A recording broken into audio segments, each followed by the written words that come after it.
Hello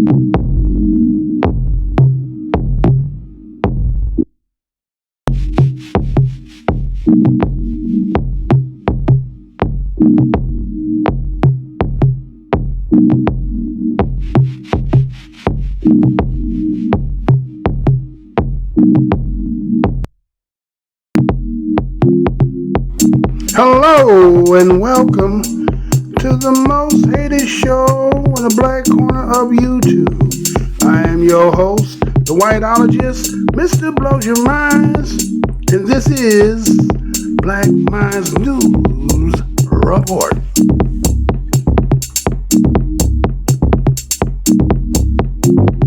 Black Minds News is to report, articulate, transmit, communicate, insinuate, develop, investigate, decode, unveil, spread the news, whether it's by news, video, website, or quotes from publications. As I articulate this information, as the creator of the universe, be here, heart, soul, mind, and spirit. Because why? The truth don't need no partner. As a descendant of the greatest people who created this land that you call the United States, we, the today's offspring and present generation, we give honor to our ancestors. You know what the motto of our show is? I'm never going to tell you what I heard. I'm only going to tell you what I know.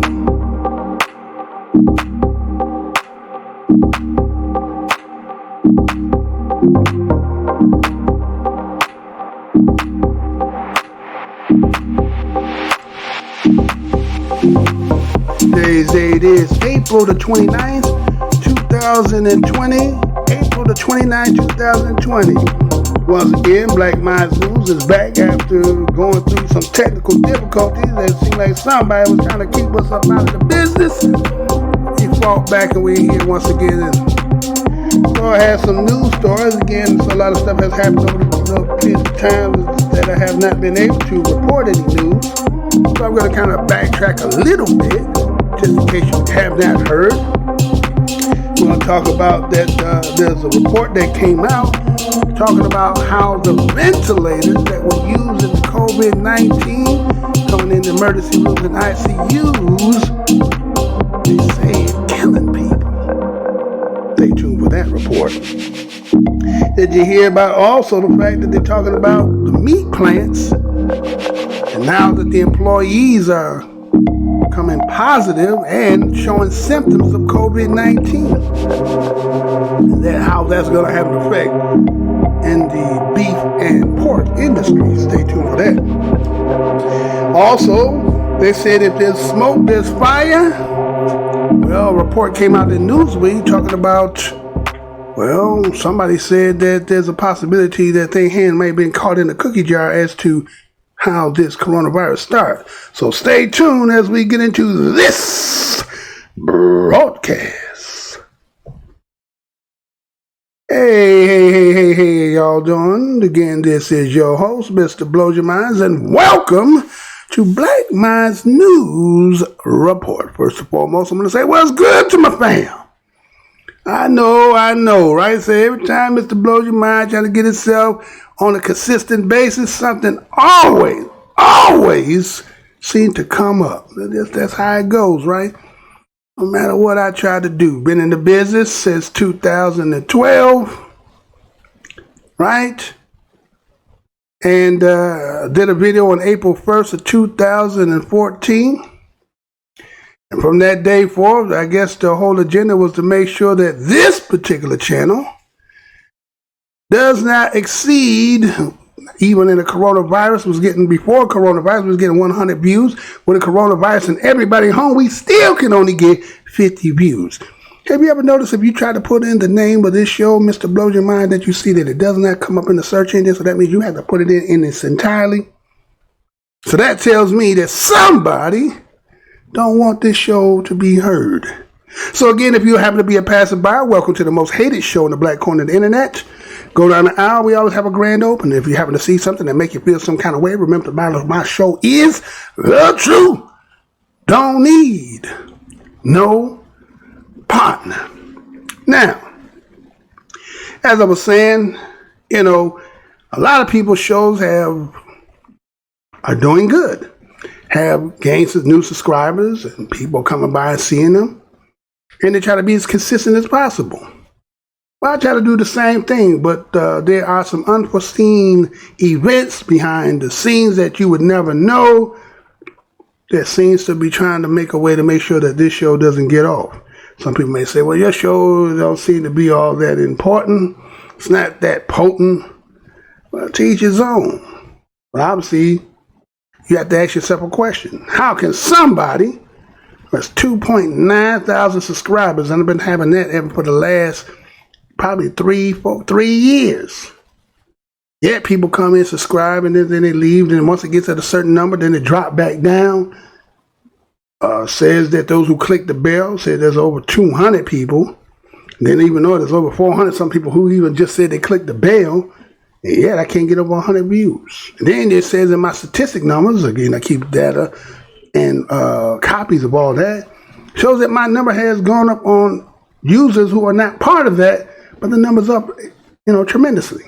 But you do not see a reflection in the videos. So you tell me if I'm not the most hated show in the black corner of YouTube.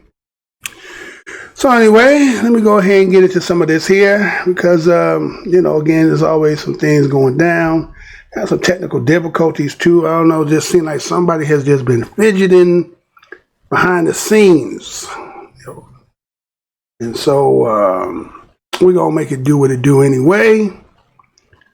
So let me go ahead and start to get off into this here because this was part I seen as I was, trying to, let's just say, clean up some of the monotonous behind the scene to get back so I could do what I do. And this stuff had came up and I was like, wait a minute, okay. I know they said that this country is dumbed down and there's a lot of sheeple. They say sheeple, sheep is cheaping people, put together here sheeple. That they just follow according to whoever the bandmaster is or whoever's the herder of the sheep.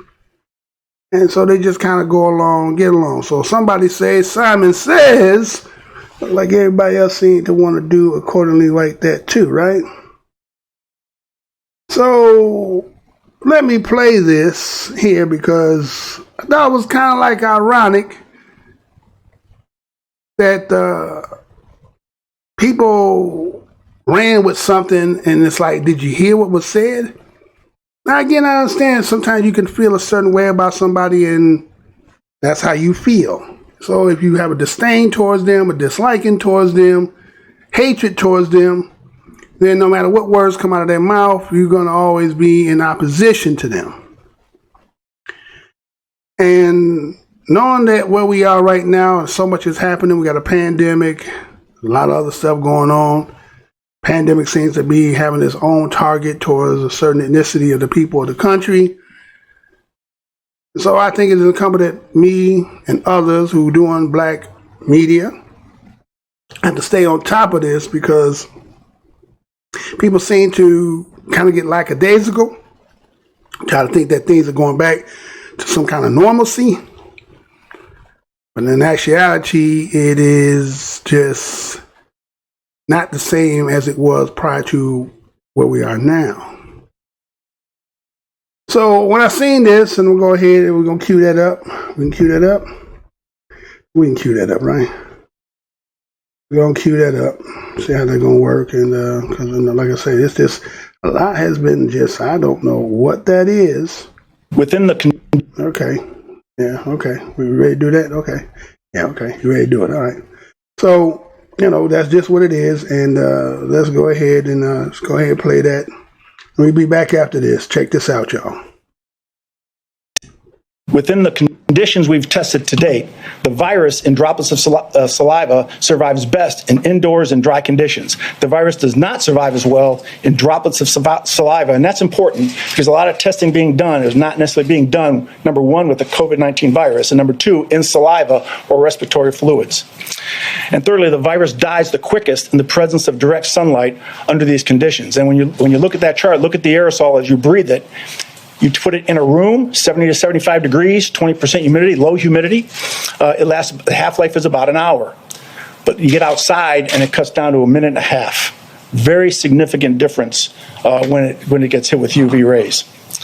Mr. President, while there are many unknown links in the COVID-19 transmission chain, we believe these trends can support practical decision-making to lower the risks associated with the virus. If I could have my next slide. And while that comes up, you'll see a number of some practical applications. For example, increasing the temperature and humidity of potentially contaminated indoor spaces appears to reduce the stability of the virus. And extra care may be warranted for dry environments that do not have exposure to solar light. We're also testing disinfectants readily available. We've tested bleach. We've tested isopropyl alcohol on the virus, specifically in saliva or in respiratory fluids.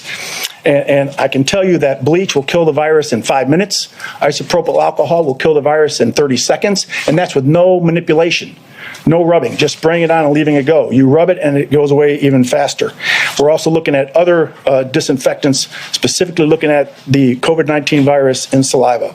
So supposing we hit the body with a tremendous, whether it's ultraviolet or just very powerful light, and I think you said that hasn't been checked, but you're going to test it. And then I said, supposing you brought the light inside the body, which you can do either through the skin or in some other way. And I think you said you're going to test that too. Sounds interesting. Right, folks, who could. Right, and then I see the disinfectant where it knocks it out in a minute. 1 minute, and is there a way we can do something like that by injection inside or almost a cleaning? Because you see it gets on the lungs and it does a tremendous number in the lungs, so it'd be interesting to check that. So that you're going to have to use medical doctors with, but it sounds interesting to me. So we'll see. But the whole concept of the light, the way it kills it in 1 minute, that's pretty powerful. Hey there.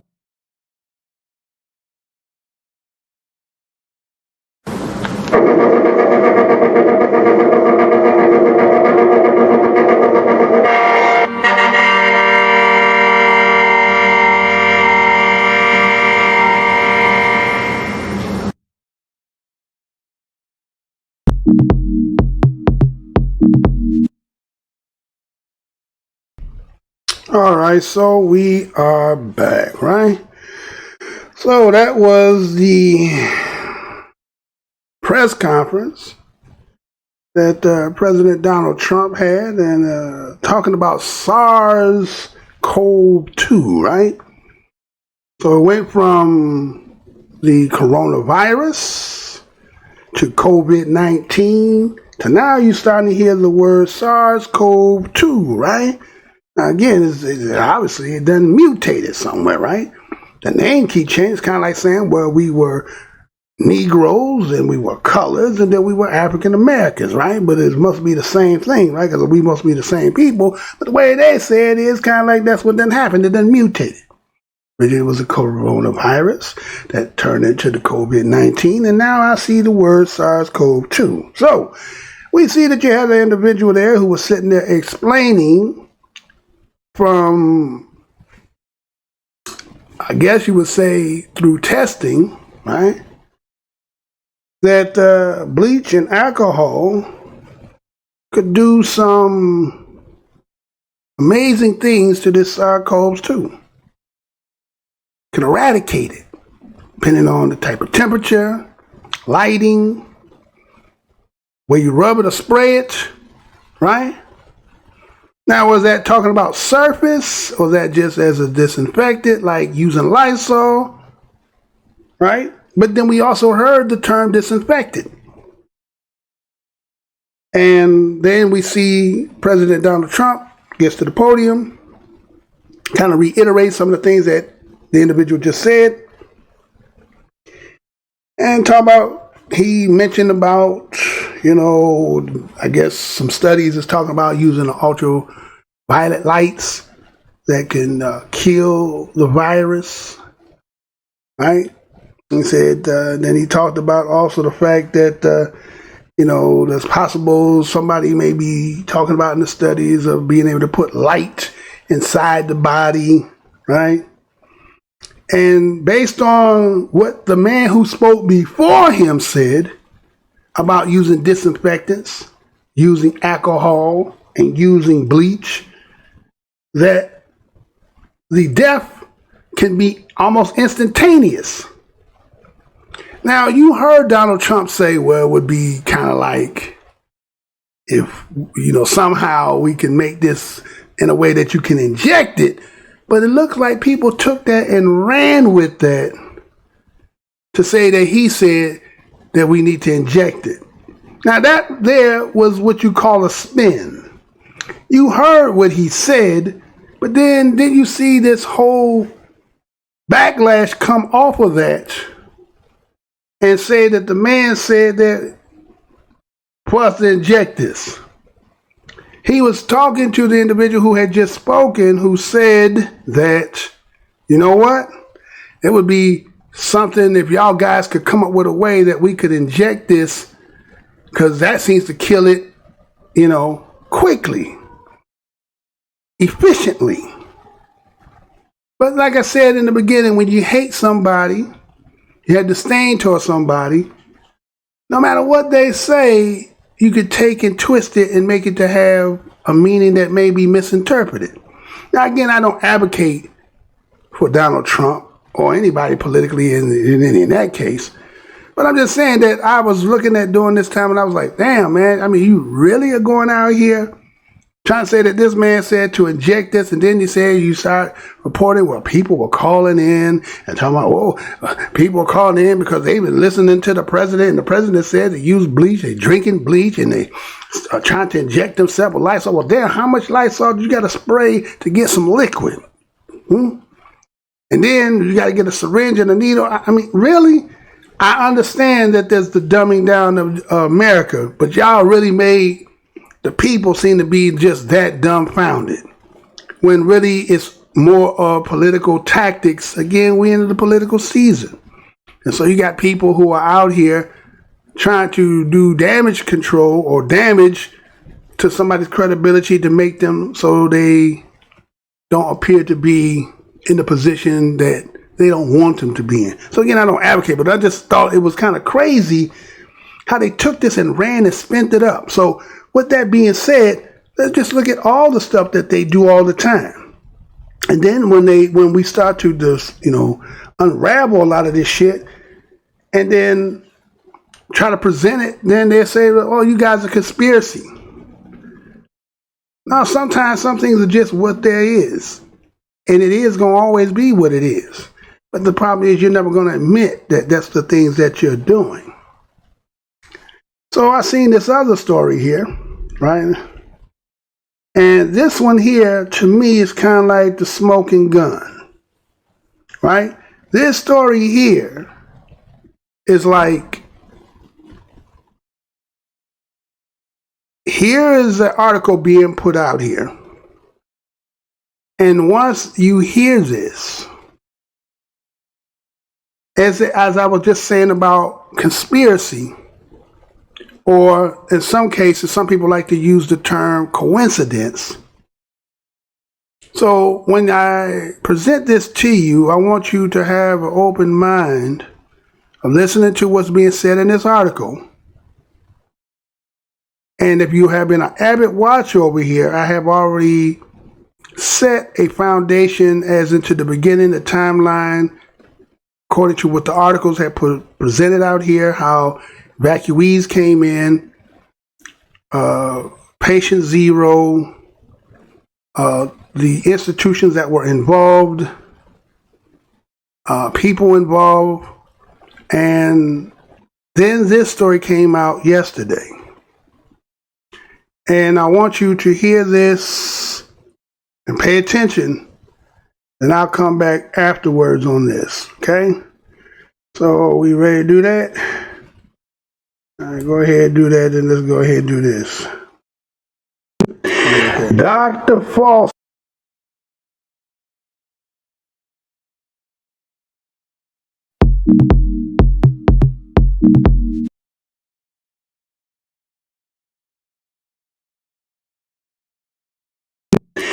Dr. Fauci backed controversial Wuhan lab of US dollars for risky coronavirus research. You know I'm going to say that again.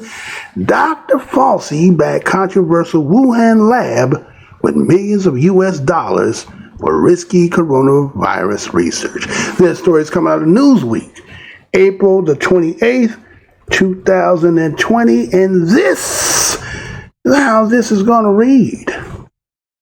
Dr. Anthony Fauci is an advisor to President Donald Trump and something of an American folk hero for his steady, calm leadership during the pandemic crisis. At least one poll shows that Americans trust Fauci more than Trump on the coronavirus pandemic, and few scientists are portrayed on TV by Brad Pitt. But just last year, the National Institute of Allergy and Infectious Diseases, the organization led by Dr. Fauci, funded scientists at the Wuhan Institute of Virology and other institutions for work on gain-of-function research on bat coronaviruses. In 2019, with the backing of NIAID, the National Institute of Health committed $3.7 million over 6 years for research that included some gain-of-function work. The program followed another $3.7 million 5-year project for collecting and studying bat coronaviruses, which ended in 2019, bringing the total to $7.4 million.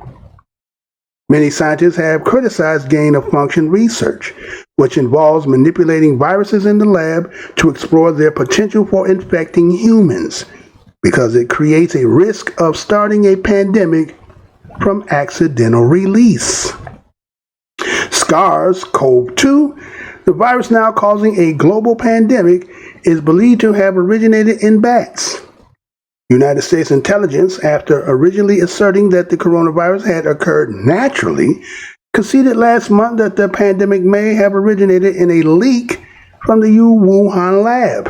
At this point, most scientists say it's possible, but not likely, that the pandemic virus was engineered or manipulated. Dr. Fauci did not respond to Newsweek's request for comment.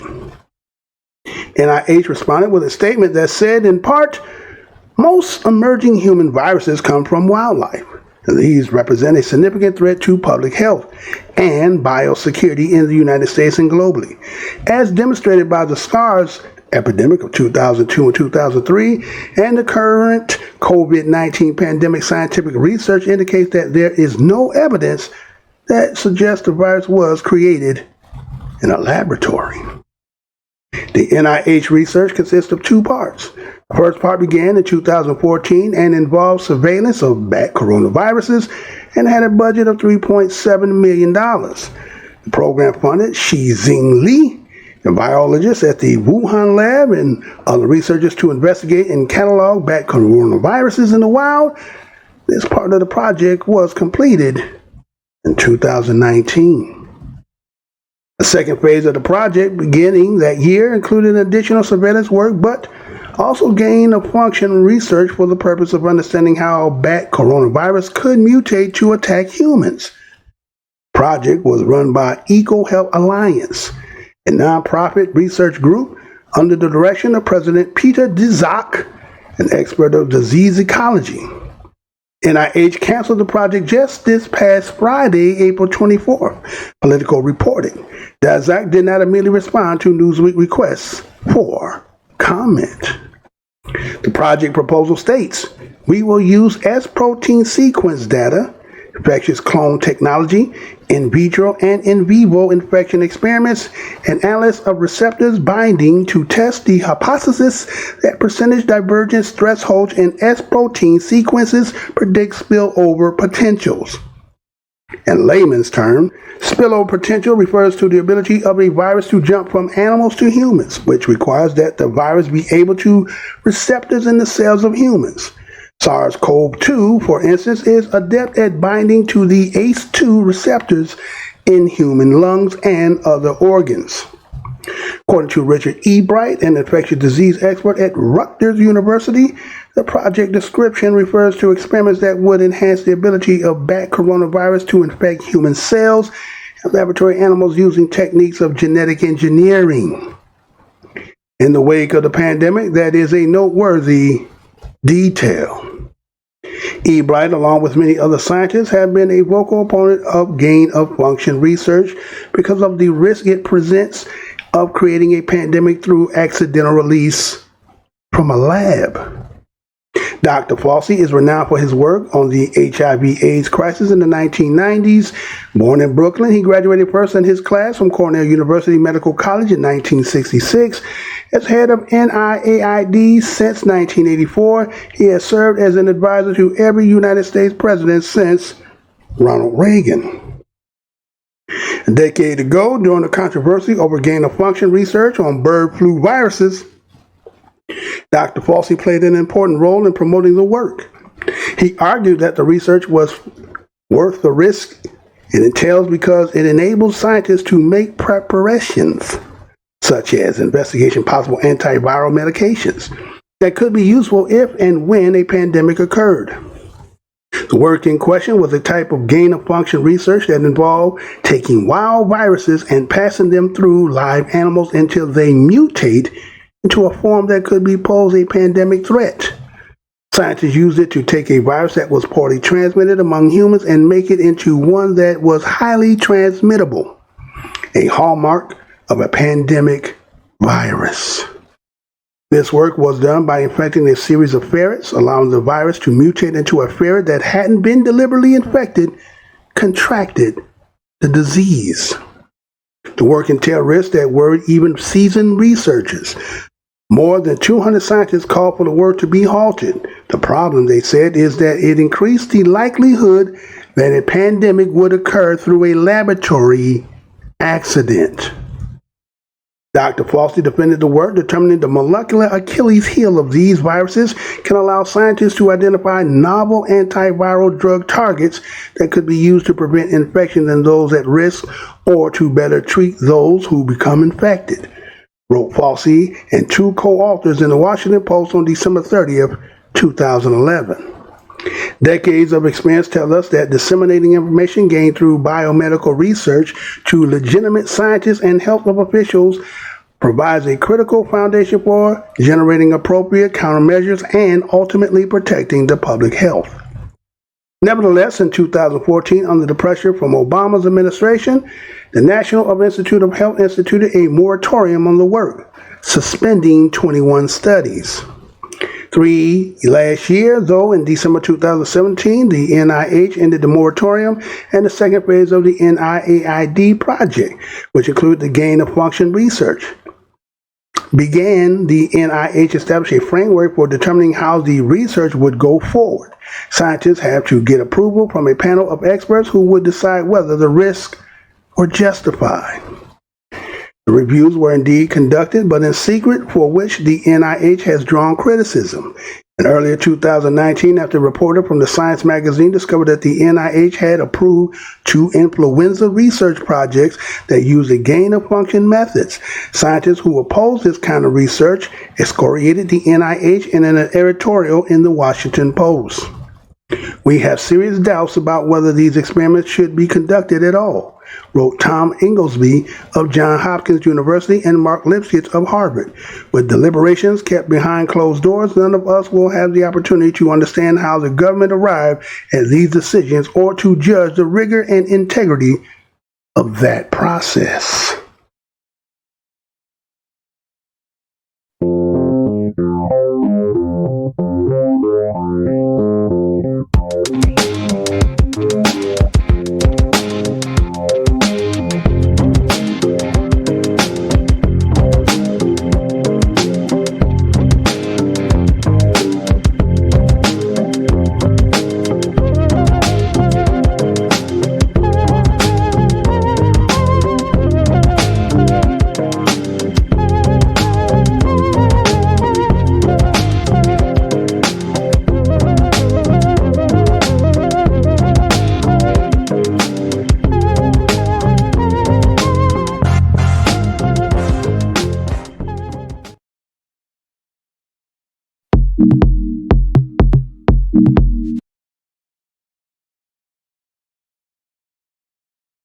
We are back, right? So, just in case you did not see nor hear this, this was the news that came out yesterday that I thought was very, very interesting, right? Just seems like people were saying how originally that the virus ended up fruitioning started from a wet market in Wuhan from a bat, right? Remember, that's how they said it started off from a wet market from a bat. And there are some other scenarios. The bat may have defecated where pigs, but I never heard in none of the articles, even getting it down to patient zero, did anybody mention that somebody had ate the so-called that caused the virus. And so now a story comes out talking about how Dr. Anthony Fauci, who has been pretty much the face as the one who is trying to be the institution that is trying to head off the virus, right? And in this article in the Newsweek, they're talking about he's becoming an American folk hero. Now, I don't know what you mean by that. Nothing has been resolved, right? But trying to build up the persona of an individual who's coming in like a savior. And so if the trust of the people can be behind him, then he will be your savior because he's the one who's supposed to be heading off the virus. But there's a lot of people who've been doing a lot of work out here who have been presenting a lot of evidence, giving their commentary, having people who are part of the professions who are disclosing the internal, whether it might be financial or agenda-wise, that certain people who are being presented to you may not be as trustworthy as they're being purported to be. And so even in this article, it's trying to make a dichotomy between Donald Trump and Dr. Fauci. And even saying that they have a poll that shows that Americans trust Fauci more than Trump. Now, where's his trust at? What part in this epidemic or pandemic that you can rely on that he has been trustworthy as to the information he's given? We've heard conflicting stories actually as to the originating of it becoming into the country. There's the question, as I myself have presented, as those who are avid watchers of the show, when it talks about how did the coronavirus, COVID-19, SARS-CoV-2 specifically get into where black people are, and why is it seeming that the coronavirus mutated to COVID-19, which is now SARS-CoV-2, seem to be ethnicity specific. Well, they say it's due to underlying illnesses. That's the reason why you're dying and other people are not. But again, you don't have to always question. We as BADOS in this land, Black American descendant of slaves, we understand how the game goes. We understand how people will interject, we as a people, into projects that we did not sign up for. And so to try to give credibility as into saying what the poll said that Americans trust Fauci over Trump on the coronavirus pandemic, and then they say a few scientists are portrayed on TV by Brad Pitt. Now, what does that got to do with anything of the seriousness, especially we as BADOS?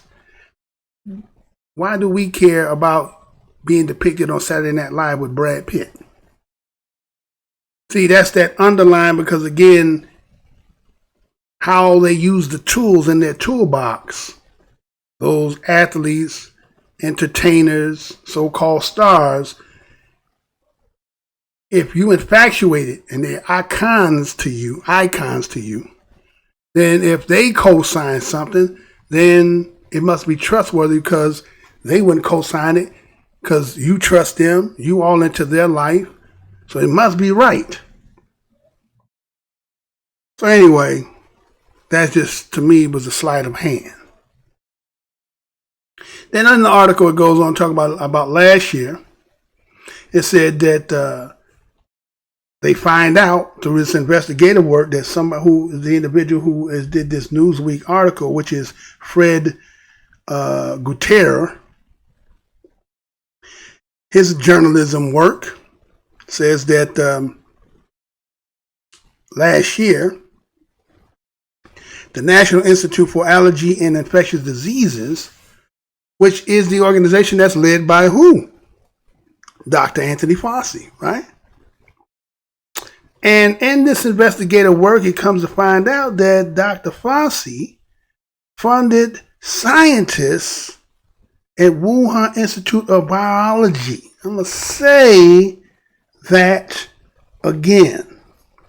According to the article that's written in this Newsweek article, Fred Gutierrez, Guterl, said that last year, the National Institute of Allergy and Infectious Disease, the organization which was led by Dr. Anthony Fauci, says it funded scientists at Wuhan Institute of Virology and other institutes for work on what they call gain of function. Okay? Gain of function. And I will come back to that, right? I'll come back to this gain of function, right? Because that gain of function is where it's trying to make it seem as if this part about this particular specific part of the research has nothing to do with, coincidentally, what done happened as a global pandemic. Keep that in mind. And so in that, research, they were specific about BLAK coronavirus. I'm going to say that again.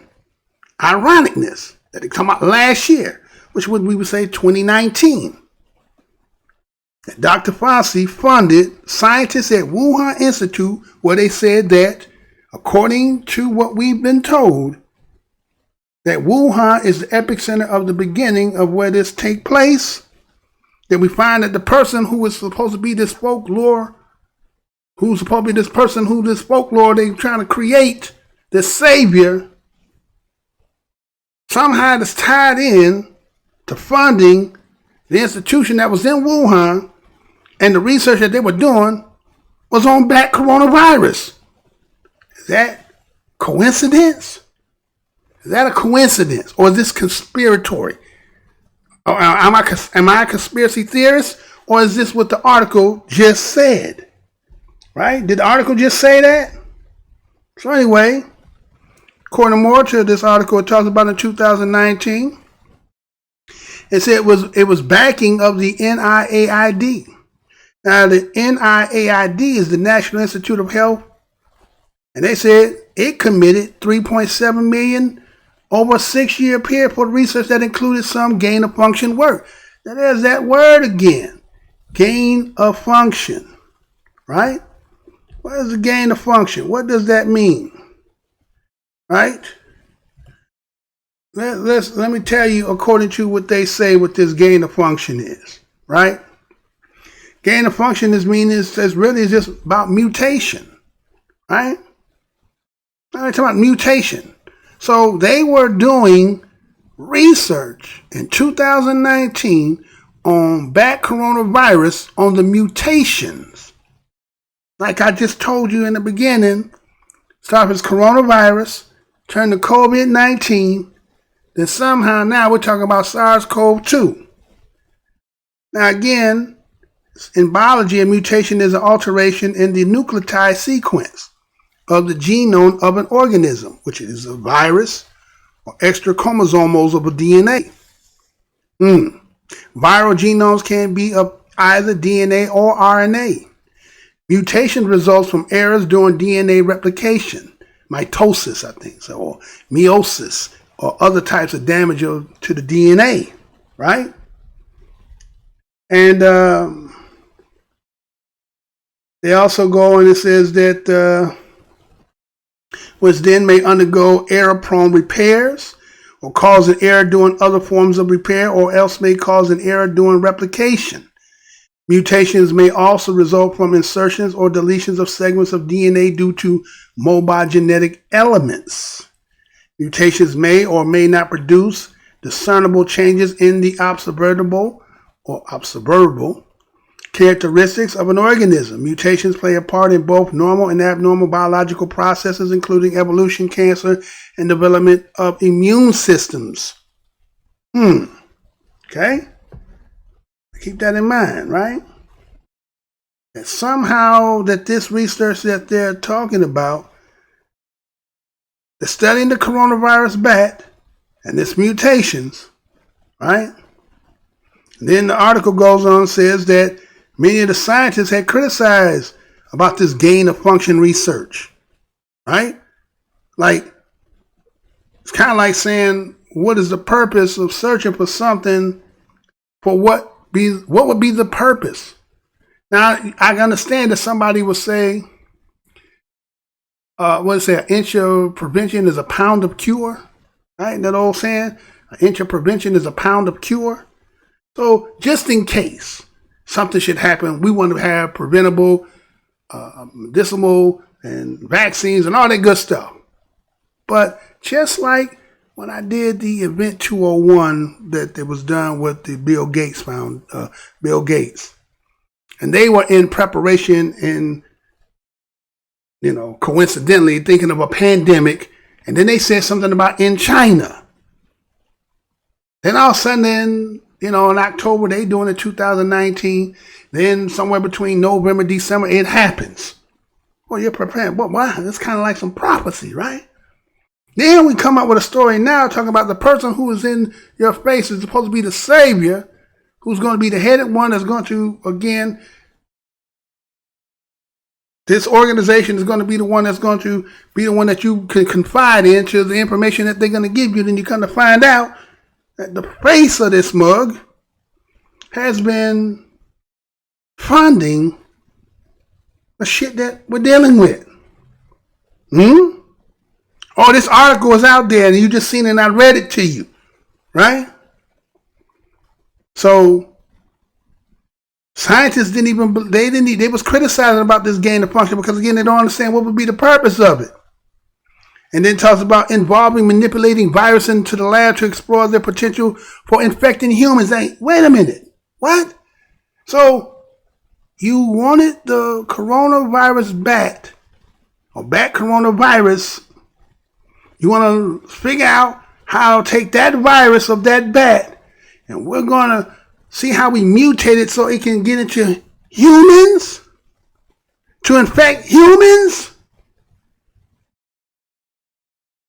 Because even the scientists know that if you do this kind of gain of function research, this can create the risk of starting a pandemic from an accidental release. Now, again, the article said accidental release. Again, they want to now condition you in the mind and say that when all the smoke clears, because again, the black corner of the internet and also other social journalists are out here who are excavating through all the information, searching people's backgrounds, following the trails of money, and they're starting to reveal the things that people thought might have been hidden.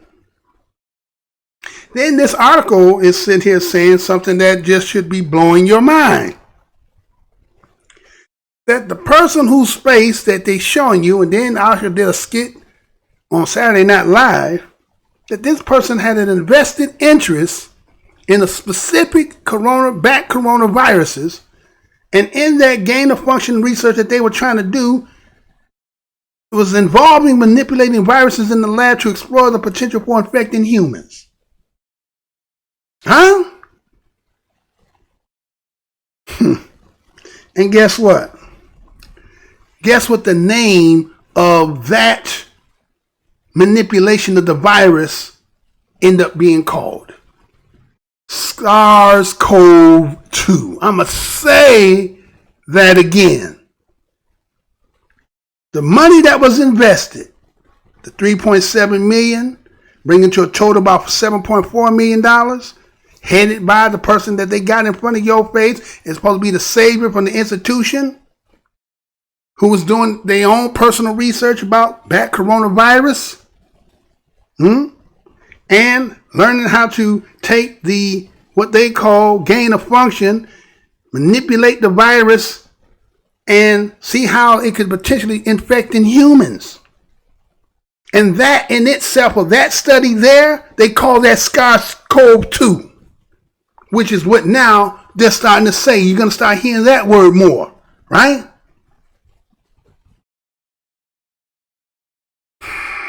And so this same SARS-CoV-2 that they said that they were experimenting in this Wuhan lab is now the virus that is causing a global pandemic.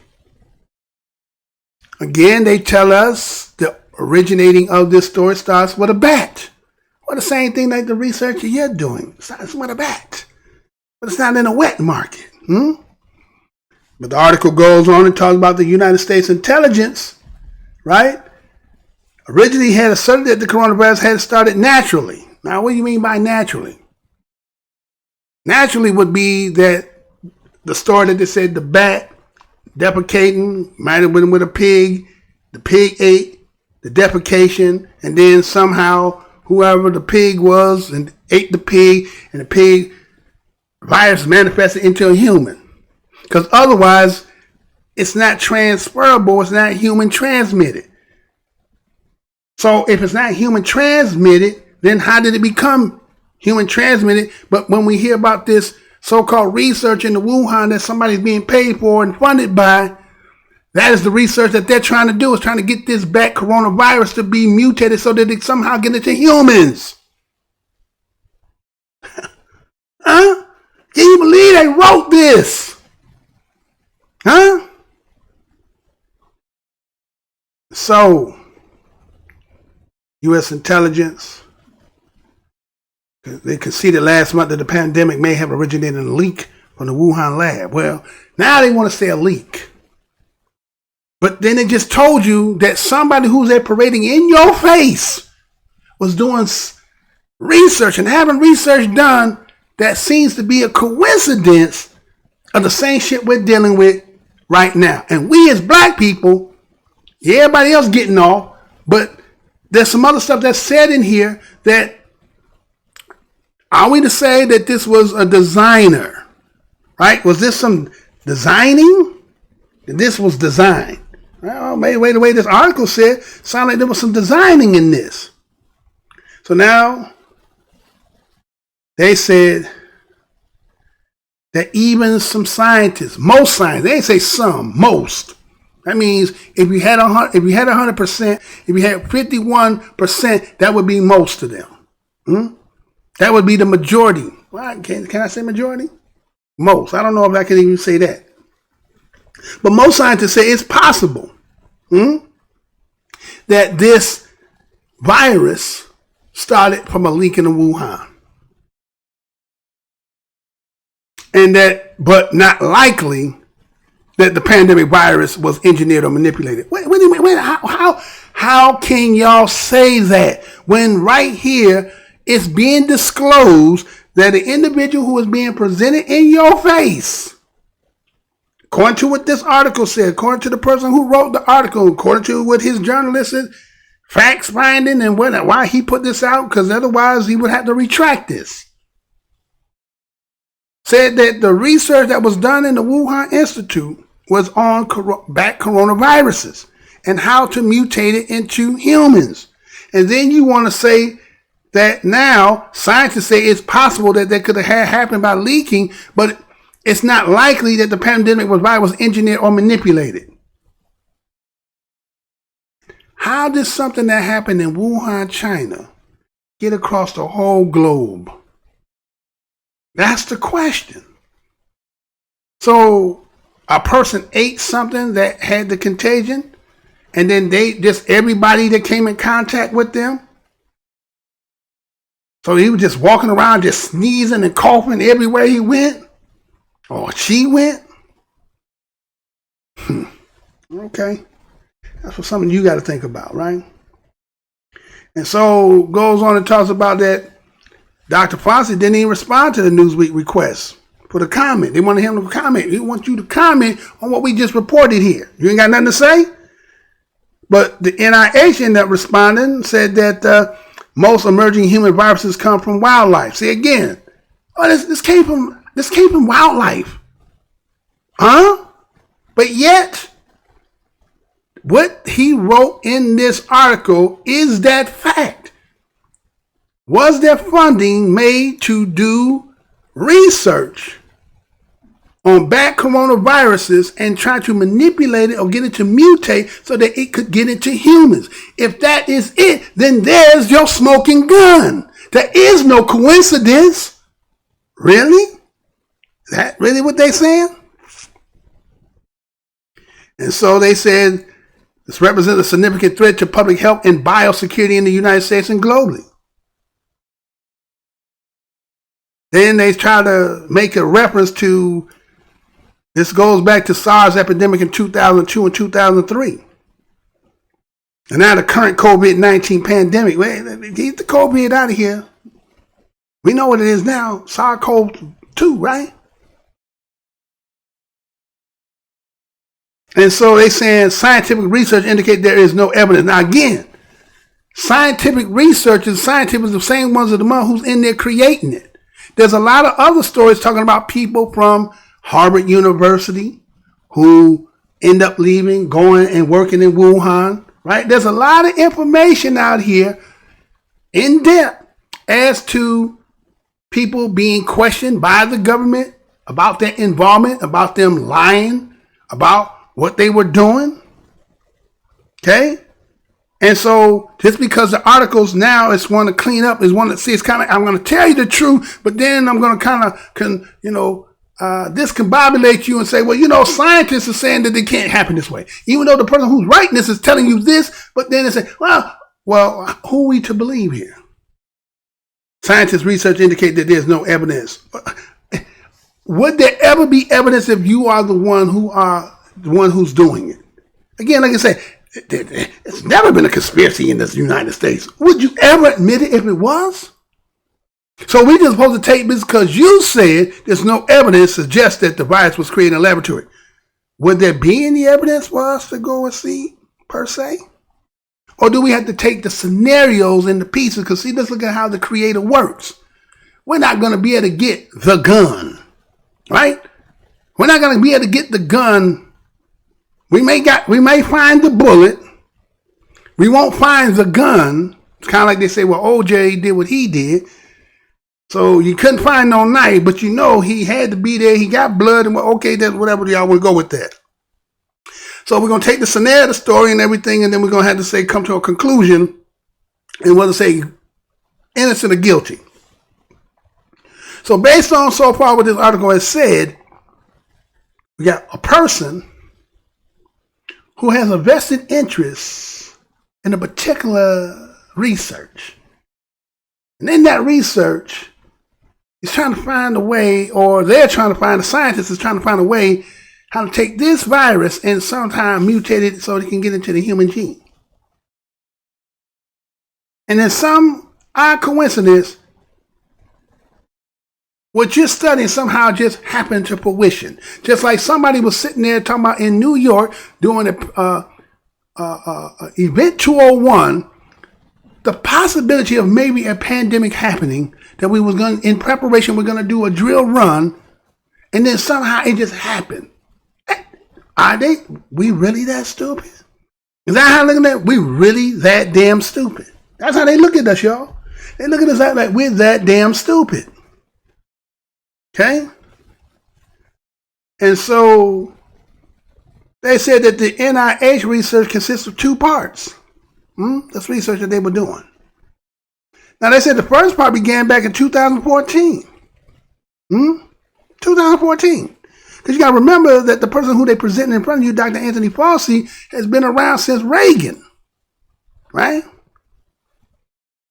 And so they said that involving the surveillance of the BLAK coronavirus. That was the first part of 2005. So they've been studying this since 2014.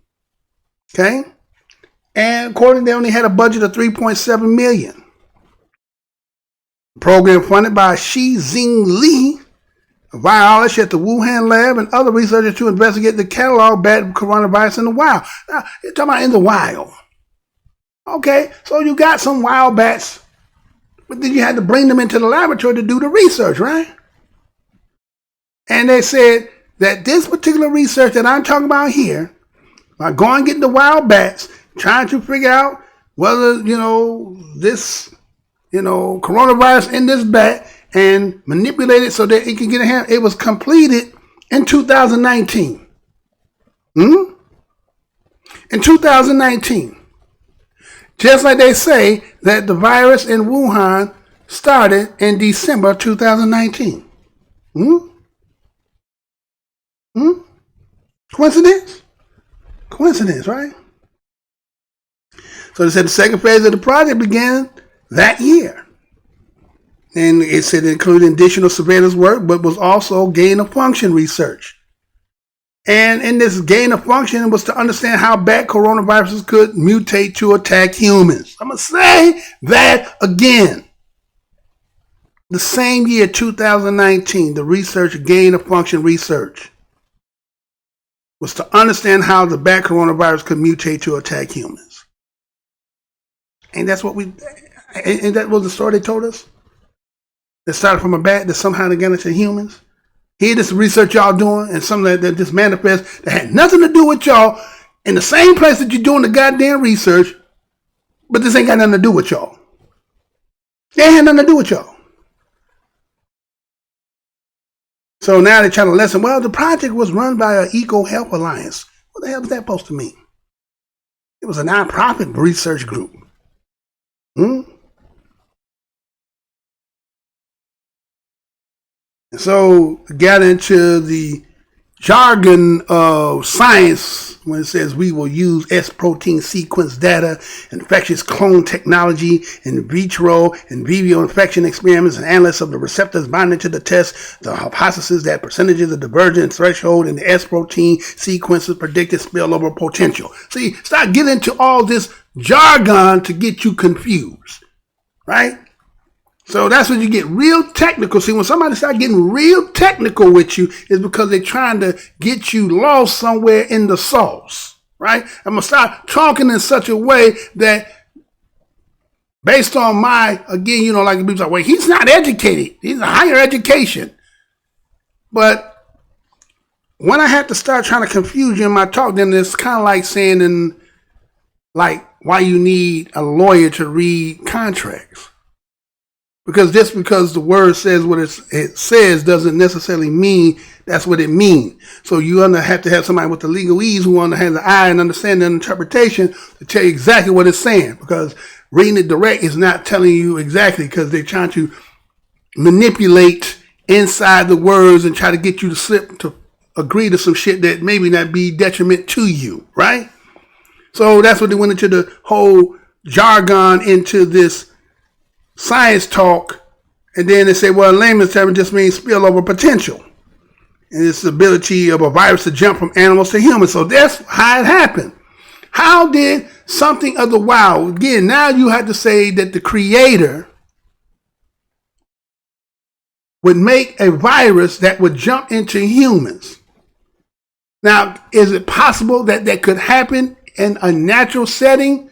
Yes. I'm not going to say it wouldn't.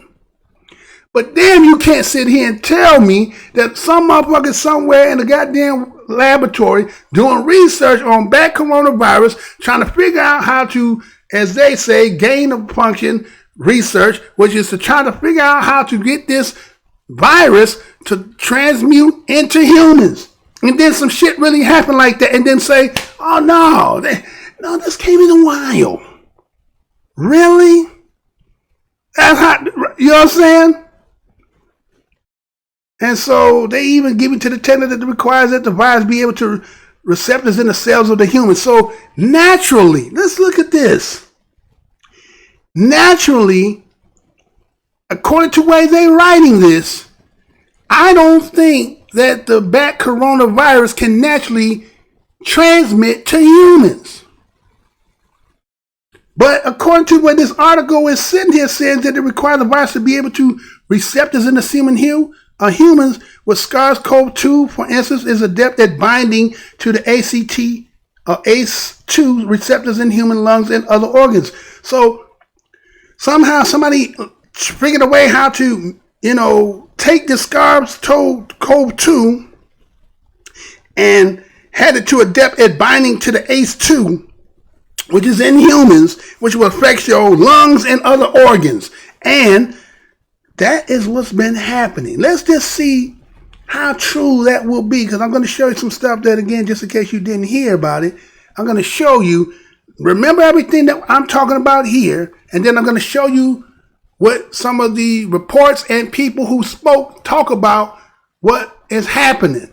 And then put this all together. I'm only here to present it. I'm not here trying to make you believe what I'm saying. I'm only showing you, I have my commentary, how I'm saying it, but you have your own mind. And it's for you to come with your own conclusion, right? And so you get another person, again, they start using the words experts. Experts supposed to make it, again, going back to when I was talking before, how you've been programmed that a white coat and stethoscope means that the person who has that is credible, liable, trustworthy. So when they say expert, it's under the same, spell. And so this person comes from accredited Rutgers University, right? He's an expert in this and says that, the experiment that would enhance the ability of bat coronavirus to infect human cells, laboratory animals using techniques of genetic engineering. He said it. Genetic engineering. So that means somebody's altering something. This is not a natural process. It's like eating that GMO ass food.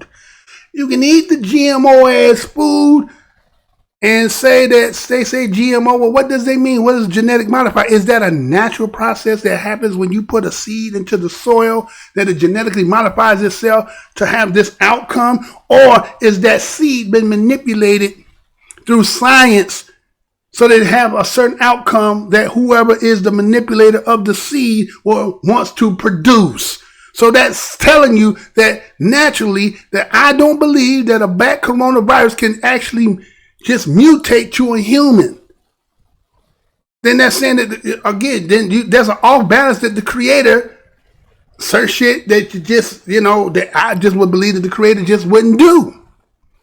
Is there possibilities when you have people who are going in let's say, a lot of people like to go hiking and mountain climbing and going in environments that is just not where you're supposed to be, but you think because you believe that the earth is yours. Again, what is, what's that?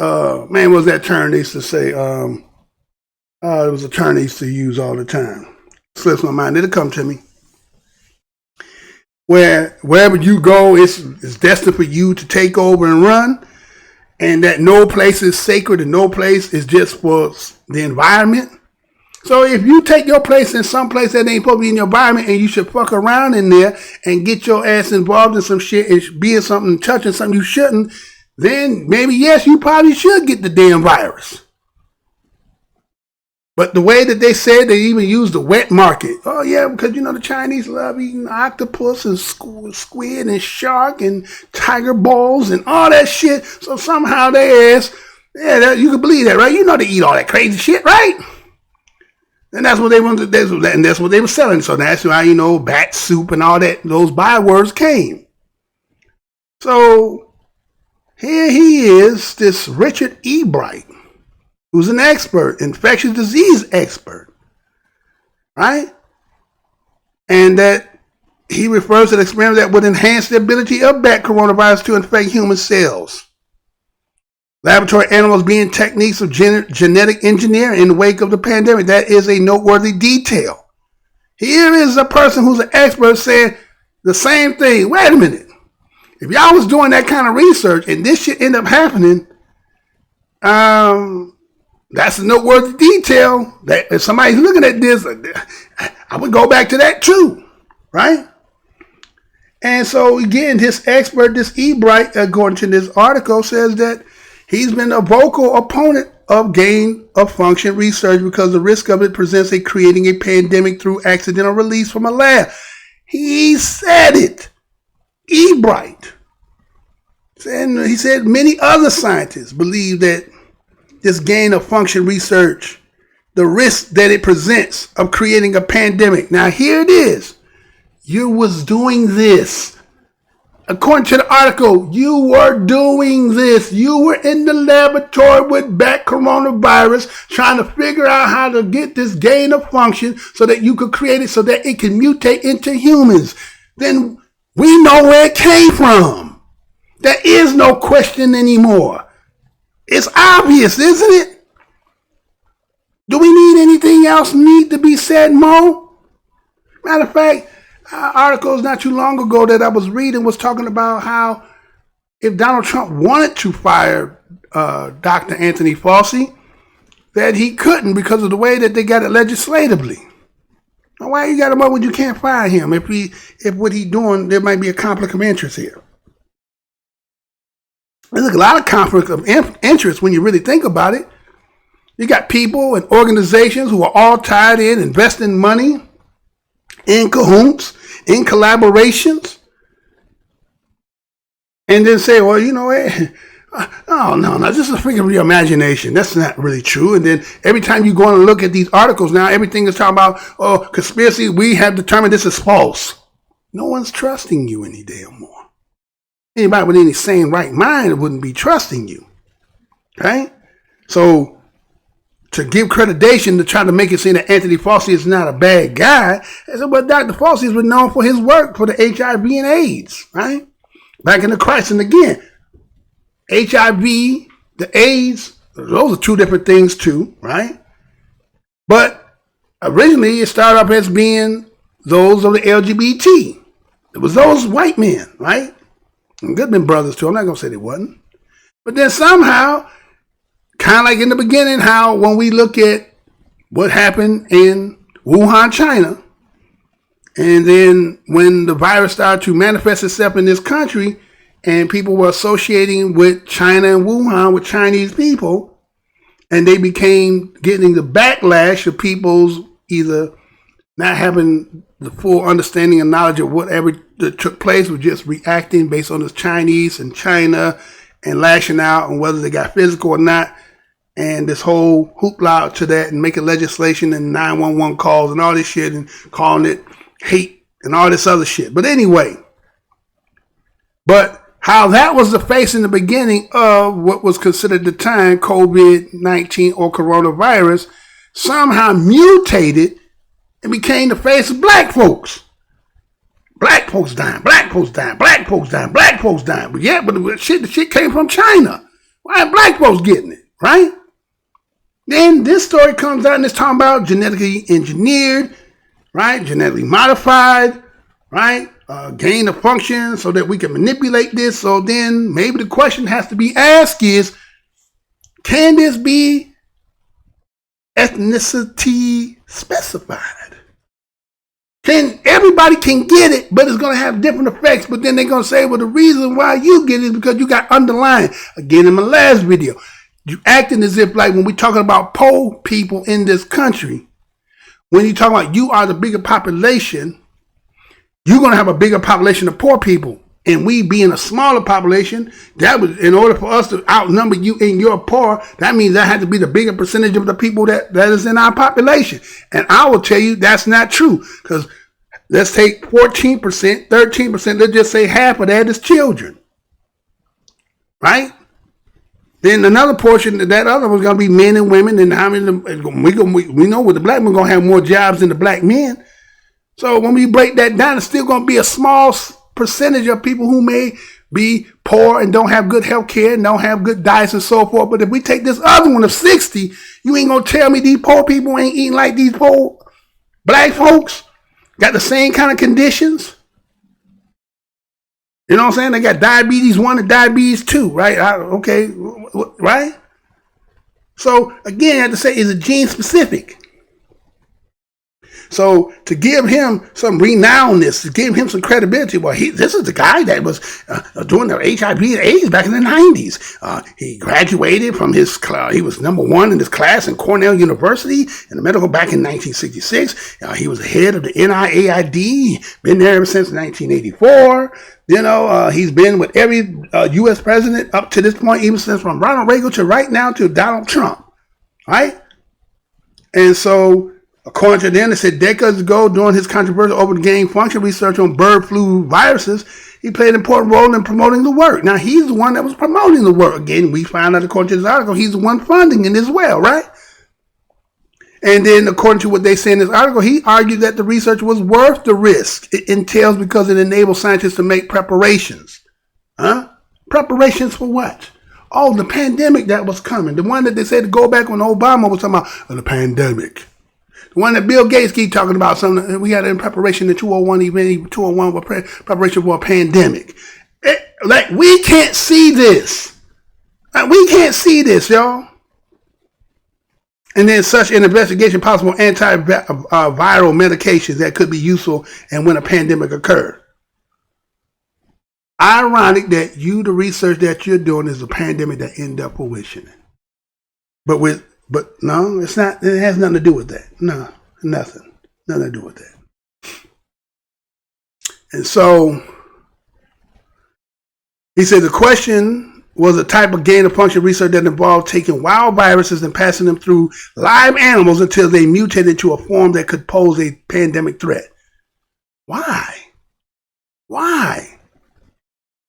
Why would you do that? So, are you expecting somebody else to do that to you? Well, if you're in China doing it, and they get that knowledge too, and if they're supposed to be your enemy, don't you think that information you done gave to somebody else to use on you? If you was doing that research and you're supposed to be here, why aren't you having them do it here? Why not do it here? So anyway, science used it to take a virus that was poorly transmitted among humans. So again, science used it to take a virus that was poorly transmitted among humans. Poorly transmitted. The high probability of that happening naturally doesn't happen. It don't really happen like that.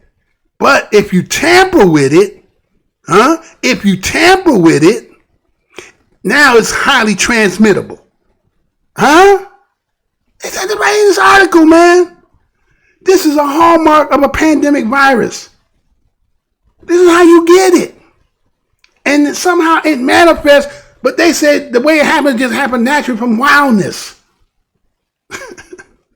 So they said that the work was done by infecting series of ferrets. And let the virus mutate into a ferret that hadn't been deliberately infected, contracted disease.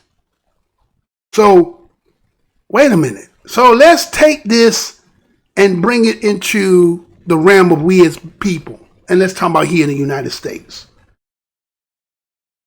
So, infecting a series of ferrets. So that means there's people who are in this country who carry and like the ferret who were infected with the virus. And these people who can carry it, but it don't have no outwardly effect. It doesn't affect them, right? But they're carriers. And then they're going to get around somebody who has not been affected. And they're going to contract the disease. So we see how everybody, we need to open back up. Well, you know what I'm saying? The numbers are not specified as us. We can go to the beach and it's our constitutional rights.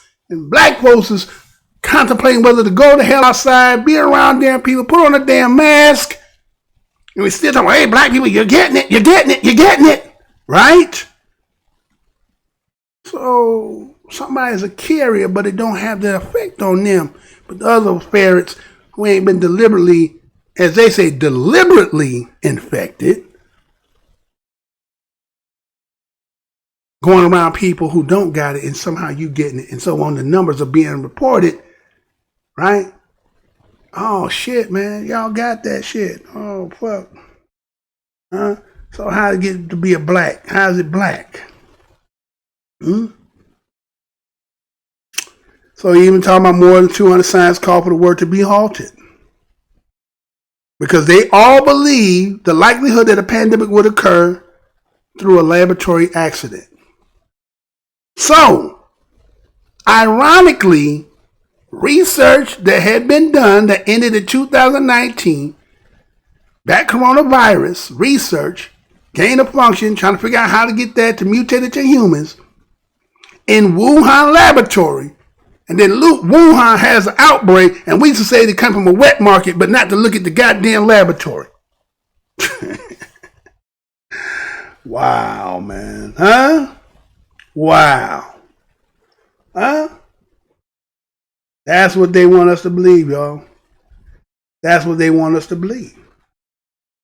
I didn't make this up, man. I showed you where I just got that from. Right? I just showed you where I got that from. Which is crazy, right? Think about it. It's just crazy that they would put that out there. Now, you know, there's some of us who've been around and remember they said that the code is to tell you the truth. Right? I remember somebody was telling me, said, if somebody had told you, hey man, I seen Mr. Blow Your Mind downtown, but stock ass nigga just walking around like nothing, went in a damn store and then this way I ain't see him no damn more. Now, if you really knew me, you'd be like, ain't no way. I would know Mr. Blah would do no shit like that.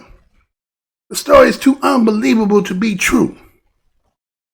But that's how they trying to make it seem. Oh, wait a minute. Yeah, we were doing some research, and yeah, it was on that coronavirus, and we were trying to figure out how to mutate that, and so that how we could get into the receptors of the AC2 that would do damage in lungs and organs of humans. But what happened? That wasn't us. It had nothing to do with us. That's what they sitting here trying to tell us, right?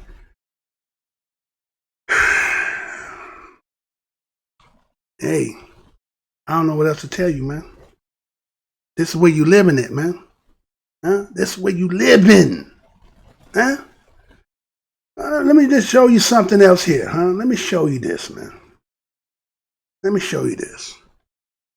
Because see, you know, in the beginning of it, they're trying to make the comparison, like, you know, like, okay, you see it with Donald Trump talking about, oh, you can inject the disinfectant and you could do bleach and, right? I'm not saying he's scientific at all.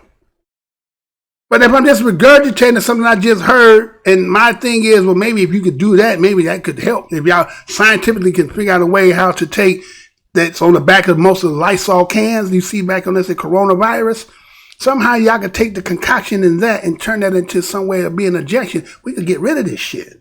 That's basically what he was saying, right? Some of y'all, again, y'all just gonna run with it because do what it will. Anyway, again, I'm not here to advocate for him. But do you remember the day when he had to do the press conference about how this took place, right? And then remember, the whole hoopla was about certain mechanicals. There's certain machines we got to have in order to have this so that we could deal with this, because automatically you already knew it was going to be respiratory issues, right?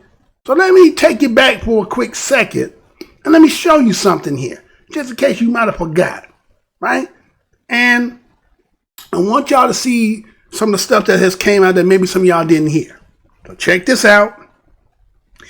And I'll be right. We ready? Be right back. Check this out, y'all.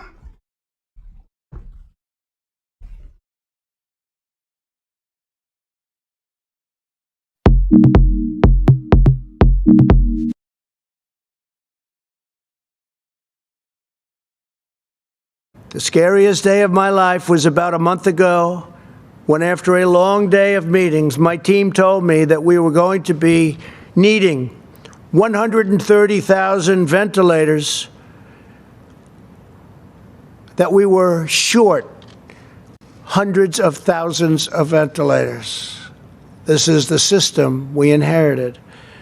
I had governors requesting unreasonable sums that the federal government just didn't have. And you look at the states didn't have, the states were not prepared. I knew that every person who needed a ventilator and didn't get one would die. And that's what we were told. They would die. I saw in other countries doctors having to make decisions on who got a ventilator and who didn't. And I knew that this would be a defining challenge of the crisis. Those that didn't get ventilators were said to be in a position only of one alternative, and that was death. Would we be able to prevent Americans from dying because we couldn't get them ventilators? And the ventilators that they needed, and they needed immediately.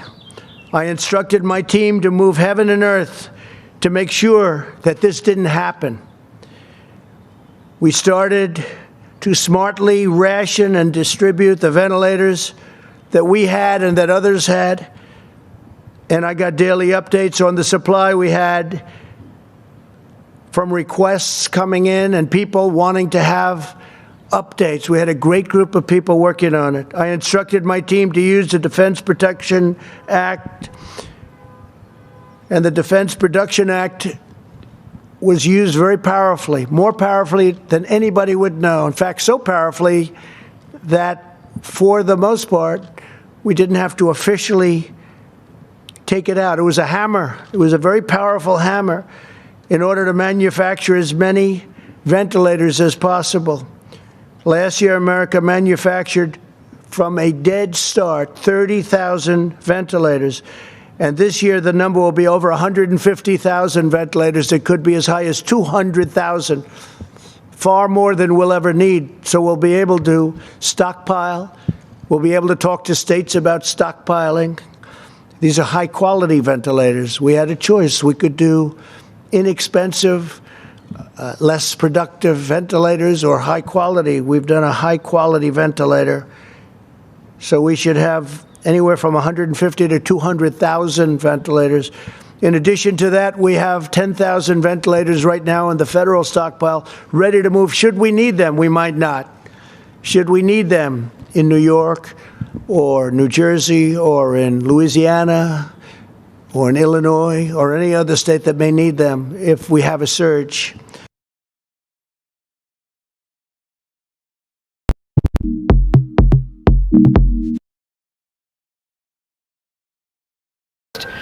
We start with really grim news because we've reached a grim milestone in the spread of the coronavirus in the U.S. The nationwide death toll has now topped 1,000 people. News nobody wants to hear today. There are more than 69,000 reported cases across the country. Nowhere has been harder hit than right here in the New York metro area. One hospital in Elmhurst, Queens, had 13 fatalities in just 24 hours. Our lead national correspondent, David Begnaud, has a look inside that hospital. David, good morning. That's a lot of dead people in just a 24-hour period. How are they coping there? Well, Tony, they're doing everything they can, but it is sobering to hear what you are about to hear. If New York is the epicenter of the coronavirus crisis in the U.S., Elmhurst Hospital is really the epicenter within the epicenter. You're about to hear from an emergency room doctor who sent a video and an interview to the New York Times and essentially said, I don't care if I get in trouble for talking to the media, because the world needs to know what we are dealing with in here. I don't have the support that I need and even just the materials that I need physically to take care of my patients. And that's Dr. Colleen Smith. She gave the New York Times a look inside Elmhurst's emergency room. All the patients in this room, all the feet that you see, they all have COVID. Today is kind of getting worse and worse. We had to get a refrigerated truck to store the bodies of patients who are dying. The frustrating thing about all of this is it really just feels like it's too little too late. Like we knew it was coming. Dr. Smith says they have been scrambling to get more ventilators. 5 ventilators. These few were this week's third resupply. Unless people die, I suspect we'll be back to needing to beg for ventilators again in another day or two. The head of New York's public hospital system claims that Elmhurst has never come even close to running out of ventilators.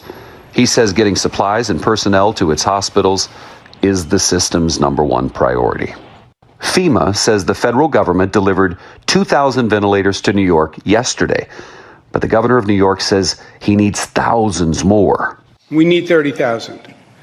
We have in the existing hospital system 4,000 ventilators. The governor continues to ask people for mandatory social distancing, and he says it might be working. Rates of hospitalizations have actually slowed this week. This is a very good sign and a positive sign. In nearby New Jersey, medical personnel in protective gear evacuated nearly 80 people living at a Woodbridge nursing home after 11 people inside the building tested positive for COVID-19. Back in New York, the governor is preparing for things to get worse. A makeshift morgue has been built to house the bodies of those who die. Leaders in various offices saying things like, we're going to be fine, everything's fine. And from our perspective, everything is not fine. The governor of New York has been asking hotels here in New York City to open their doors to medical personnel who are battling the virus. And the Four Seasons is an example of one hotel that said, listen, come in, we will house you guys for free. I want you to know that New York's governor says social distancing is working to the point where they're working on a plan to close streets in New York City and open them up to pedestrians so that people can get out, get some air, but maintain that social distance. Ooh, oh boy, David, people do need some air. That's some good news, something hopeful to look forward to. We thank you for that. We want to get some more from our Dr. David Agus, who joins us from his home in Los Angeles. He's going to shed some light on why things have become so dire here in New York City. Dr. Agus, good morning. We just saw an image of a refrigerated 18-wheeler to deal with the bodies, a makeshift morgue in preparation of bodies elsewhere. But New York is a unique situation. It's a big city. We're packed on top of each other. Why do you call it a perfect storm? Well, you've got the subway, you've got the streets where people literally have to, before this happened, had to walk right arm in arm next to each other. And so for a virus, it's the perfect place. It can spread host to host to host. You breathe, someone walks by, you breathe in those droplets, and it really was, a perfect place to spread. In addition, it's one of the most international cities. People were flying in from everywhere in the world, including areas that were heavily affected like China, and they would come and they would spread the virus. And obviously, we're seeing the ramifications of that several weeks later. You know, it was chilling, David, to hear from the doctor in the tape who said, look, I know I'm probably going to get in trouble for telling you this story, but people need to know what is happening here. I applaud her bravery for really taking us behind the scenes. I'm wondering your thoughts on that, because I know you, too, are hearing from doctors who are on the front lines. No, I mean, you get emotional. Nurses who are positive are told to come in that hospital. And then wearing garbage bags as protective material because there are no more gowns to wear. And when you hear that in our country today, it's just horrible. We have to be able to distribute resources better. There are hospitals across the country that have protective gear. This hospital is out of it, and it's at the epicenter. Now, I'm getting calls from doctors literally, every hour saying, I'm afraid I can't go home. And that's why I love the fact the Four Seasons stepping up and saying, here's a place for you guys to live so you don't infect your families. It just breaks your heart when you hear these stories, obviously, of the patients and of the caregivers at these hospitals who are risking their lives daily to try to help people. But did you just say that nurses who have tested positive are asked to come to work even though they're testing positive? How can that be helpful? Yeah. It's just, they're taking care of patients who are positive. I guess the hospital argues, and it was confirmed last night that nurses who are testing positive are actually asked to come in and care for patients and to wear protective gear, which is third world. This is a war zone, and what people don't understand when they talk about this. If you walk through the wards of the hospital, there are patients lying on gurney. You talk about privacy. There's no curtain. They're just patients lying on gurney. People, everywhere, just waiting for the hope that they can be seen. When someone is sick and admitted to a hospital, it's a 7 to 10 to 14 day stay. And so once a bed is occupied, that bed is occupied for weeks. Then you have to figure out another bed and another bed. And once you start to reach critical mass, patients just pile up. We have to figure out a better way of dealing with these epicenter places with resources. I know, and I know people are always trying to figure this out. Thank you very much, David.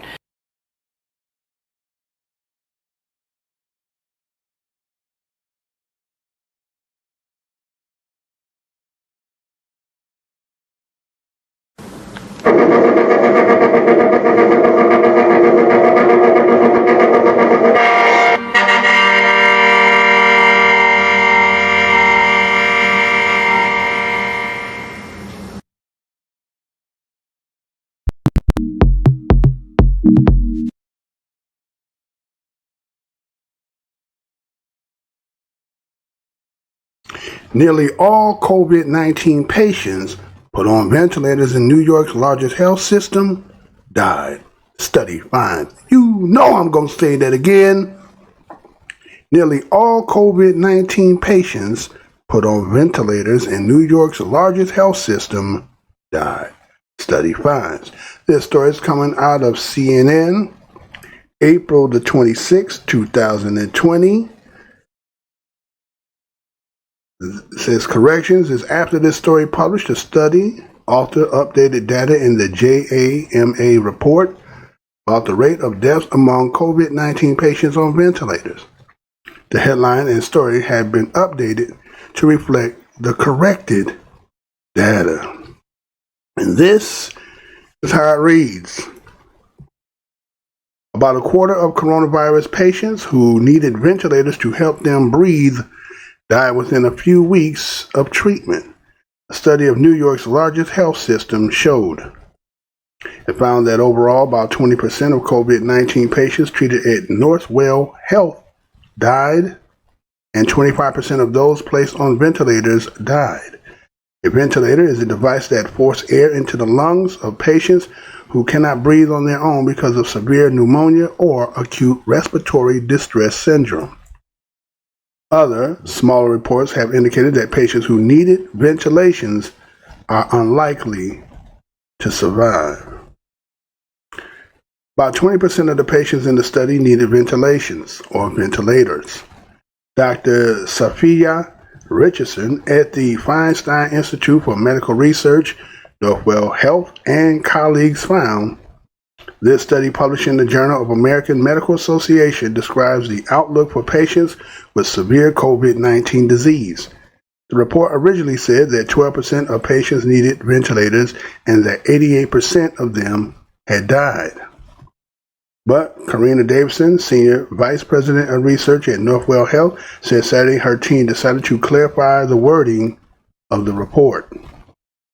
We're updating our figures, she told CNN. These are updated for how many we know have had an outcome and how many remain in the hospital. The original report in JAMA, J-A-M-A, stated that 12% of patients required ventilation, and of them, 88% died. But those numbers only represent a minority of patients whose outcome was known, not the entire body of patients. The update numbers include all of the patients, including those who remained in the hospital at the time the data was gathered on April 4th. The team looked at the electronic health records of 5,700 patients with coronavirus disease hospitalized at Northwell Health. Final outcomes were known of 2,634 of them. Davidson said 1,151 patients required ventilators. Of them, just 3.3% were discharged from the hospital by April 4th. The day the records were collected, another 282, or 24.5%, died, and 831, 72%, remained in the hospital, Richardson said. The records support what doctors have been saying about the coronavirus. Most people who become severely ill have some sort of so-called underlying conditions. More than half, or 57%, had high blood pressure, 41% were obese, and 34% had diabetes. Other patients who died, those with diabetes, were more likely to have received invasive medical ventilation or care in the ICU compared with those who did not have diabetes. The researcher wrote. They also confirmed that men were more likely to die than women, and no one under the age of 18 died. The symptoms of infections were far from clear-cut. About a third of all patients showed up with fevers, 17% were breathing too fast, and just under 30% needed extra oxygen. On average, patients were sent home after 4 days. But 14% were treated in intensive care. 3% needed intensive care dialysis, and 21% died.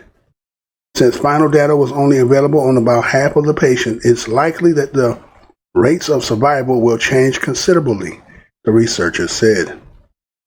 This study reported mortality rates only for patients with definite outcomes, discharge or death, and a longer-term study may find different mortality rates as different segments of the population are infected, Northwell Health team wrote.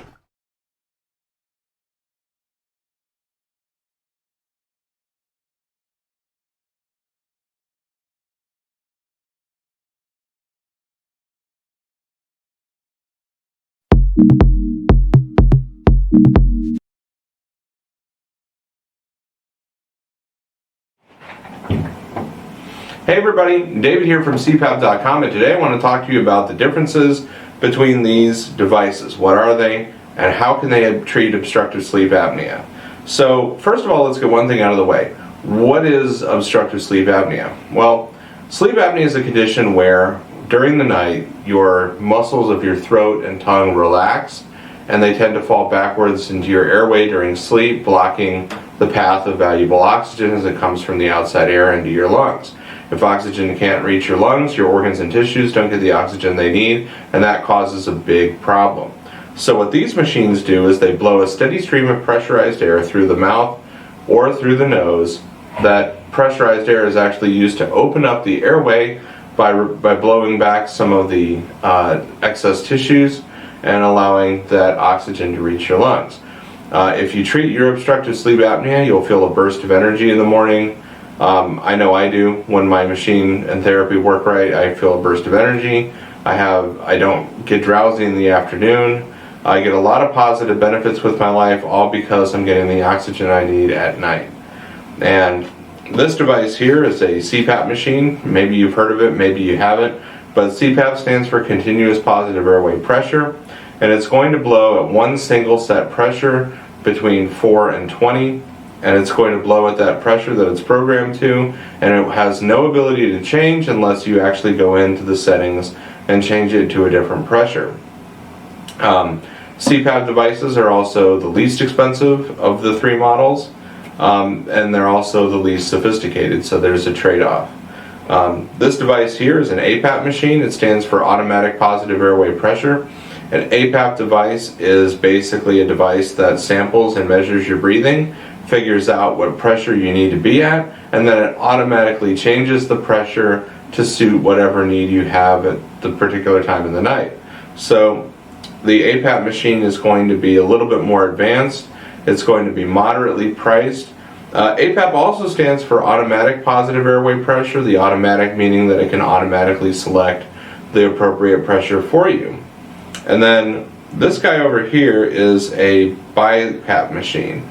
So BiPAP stands for bi-level positive airway pressure, which basically means that instead of being set at one pressure setting, the BiPAP has two. And so what that means is basically the BiPAP has one pressure setting for inhale, one pressure setting for exhale. The exhale pressure is lower than the inhale pressure, so that when you exhale, you're not fighting against the air coming in. You're able to breathe out a little bit easier. BiPAPs are also used to treat specialized conditions like complex sleep apnea or central sleep apnea. Central sleep apnea is a condition in which the brain simply does not send the signal to breathe to the lungs. So you could be sleeping and your lungs couldn't get the signal to breathe, and in the process you're not going to take the breaths you need to take to keep your organs happy. So what this machine does is it's able to actually prompt breathing in central sleep apnea patients. It's also used to treat complex sleep apnea, which complex sleep apnea is a condition in which central sleep apnea and obstructive sleep apnea are occurring at the same time. And a BiPAP machine is able to help with that as well. So BiPAPs aren't necessarily to be thought of as like just a better APAP.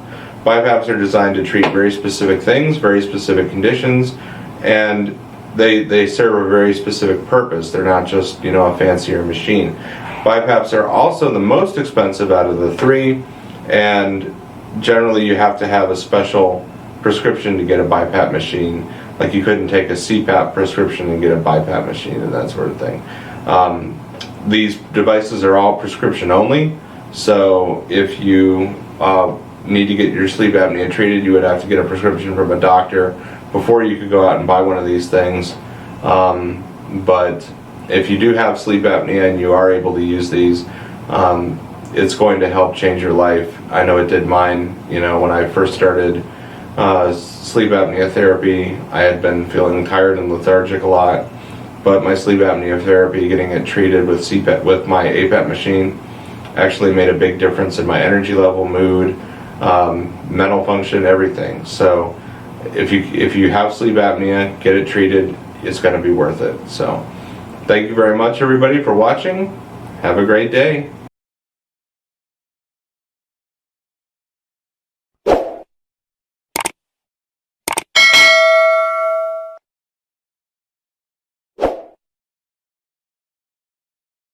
This video go viral. I'm sure I'm going to get some hate messages after this. Frankly, I don't care because this could save someone's life. I'm a nurse practitioner. I am licensed and certified. I am not on the front lines. I have a friend in New York City who's on the front lines. And for her safety, she cannot come out and say these things. So I am her voice.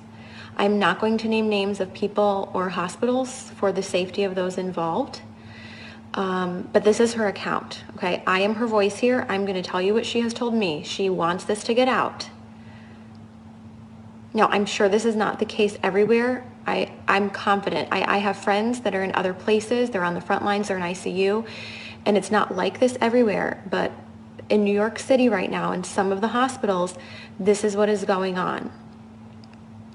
People are sick, but they don't have to stay sick. They are killing them. They are not helping them.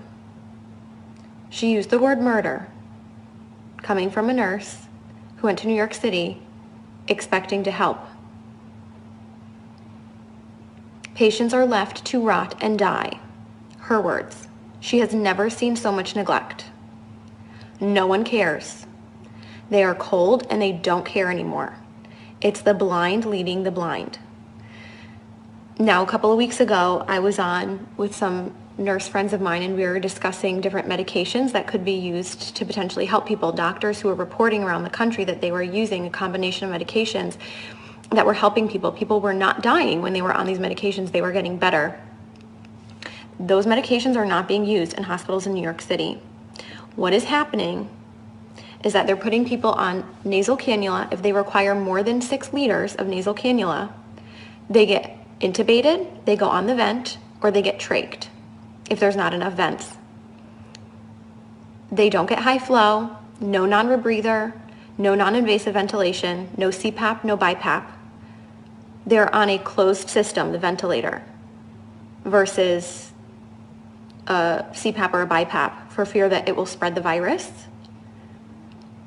Which, by the way, I know a nurse in Florida who was fired for exposing that about CPAP and BiPAP and patients being put on the ventilator, like straight away to the ventilator, to be on a closed system. The patients don't know any better. They don't have family with them. There is no one there with them to advocate for them. So they are scared and they give consent. The ventilators have high PEEP, high pressure, which then causes barotrauma. It causes trauma to the lungs. Dr. Cameron Kyle Siddell, a few weeks ago, put out a video. He's in New York City, and he put out a video saying something is not right, like we're not treating this correctly. We're doing something wrong. This doesn't make sense. They pulled his video from YouTube and they took him out of ICU because they couldn't have one doctor going against the grain, going against their protocol. The protocol is propofol or some kind of sedation because they're on the ventilator, and IV antibiotics. There's no hydroxychloroquine. They're not using that combination with Zithromax. They're not using zinc, vitamin C, high doses of vitamins A and D. They laugh. This is what she's told me. They laugh at that. She says this is a nightmare. It's out of a horror movie, and I don't want to be a part of this. There are people who are a full code, and yet if they crash, they're not doing compressions because it will spread the virus. Full code, not doing compressions. Family is not there. They have no one to answer to. No one is being held accountable. A code was called and no one came. So sometimes they're not even resuscitating people. Again, left to rot and die. They're not given blood because we know that the blood is not oxygenated in these COVID patients. We know that.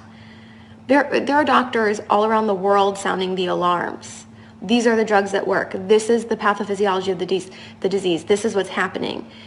And for some reason, it's not changing. Even though we know, some of us know what's going on, nothing is changing on the front lines.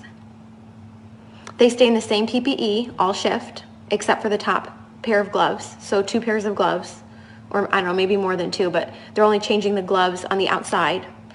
Gown, mask, whatever else stays the same because all patients are COVID patients. So if it's a COVID floor, it's all COVID, but it's not because some of them are rule out COVID. So even if they're rule out COVID and they're not COVID, they're going to get COVID because they're using the same PPE all shift and they're carrying that contamination to all of the patients. They're not changing their PPE. They're not going into rooms. So they're running long tubing into the room so that they can manage the tubing from outside of the rooms. So if they're not going into the rooms, that means they're not assessing the patients as frequently as you would be otherwise assessing your patients. They are not doing rapid result tests. You're lucky if you get results in 5 days. Okay, this is coming from my friend who is in New York City right now on assignment, who went there to help. And this is what she's finding. It's a horror movie, she says. Not because of the disease, but because of the way it's being handled. She said, we need help, and people are sitting there waiting in the hotels. Money, I guess, being paid, it's being paid for by FEMA. And yet they're still understaffed. And there are hundreds of people, hundreds of nurses in the hotels waiting to be called onto a shift. So there is manpower enough if the goal were to actually save people. But resources are not being utilized properly or to full capacity in a way that maximizes the patient benefit or improves the outcomes. The records and charting are crap. And now some of these hospitals in New York City are probably crappy on a good day. So you add in the fear of COVID and the fear of the whole pandemic and forget it. So if you're in a crappy hospital with crappy nurses, let's face it, all of us nurses have worked with crappy nurses before who don't care. So now you add in this, forget it. And they're having people do things that they can't do. So maybe things that they're not proficient in. So maybe a nurse who's not familiar or comfortable with using a ventilator. And it's that figure it out mentality. Figure it out. These patients are critical and they're crashing, figure it out. So nurses are being celebrated as heroes, right? We see how like the fire trucks and the police are like lining up and practically having these parades and celebrating them as heroes. And don't get me wrong, I'm sure in some parts of the country and other ICUs, I have friends that are working on the front lines in ICU and they are good nurses and some of them are heroes. But we have nurses being celebrated as heroes who are killing people. They're not heroes and they're being brainwashed to think they're doing something great just by going to work because they're brave enough to go to work. Well, what are you doing at work? You're certainly not saving people if you're not even running codes. You're not even going into patient rooms. You're a coward. You're hurting people. You're killing them. You're contributing to the problem. I know I'm going to get hate mail for this, and that's fine, because people are dying who don't have to die. Again, there's no family there, so no one's being held accountable. And once these people get intubated, they're being scared into giving consent to be intubated, and then for a lot of them, it's over. And there's nobody going to be held accountable. And there's nobody looking out for them. They are completely by themselves. There's like a total lack of critical thinking. It's out the window. And people are scared to speak up. And one person alone isn't going to change the overall culture of a hospital or a system or a city. Like I said, Dr. Cameron Kyle Seidel's video was pulled from YouTube. And he was pulled from the ICU for sounding the alarm and going against the grain. So people are sounding the alarm. It's just not changing anything, apparently. So what can you do? Buck the system. I'm really fortunate I don't have any family in New York City that I personally have to worry about. If there are people that you are worried about, or maybe it's not even New York City, maybe you're in another city that's being really hard hit and you're just hearing really bad things coming out of that city, buck the system. Something is wrong in the system. So go against the grain. Request records immediately. Records, transcripts, immediately. If there's a medication that you want your loved one to be given, report it as an at-home medication and demand that it be continued.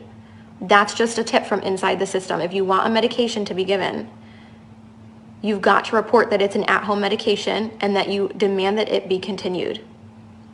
Your loved one is not going to have you in there advocating for them once they go in. You're not allowed in. The only reports that we're able to get of what's going on are coming from the inside, and people are afraid to speak out. People have lost their jobs. Do not give consent for intubation if you don't want to be intubated or your loved one to be intubated. Demand non-invasive or less invasive ventilation methods. As soon as you give that consent, you might not come out of it. Now, in some cases, it might be appropriate. We just don't know. We know that it's being used inappropriately in a lot of cases, and that the ventilators are making people worse.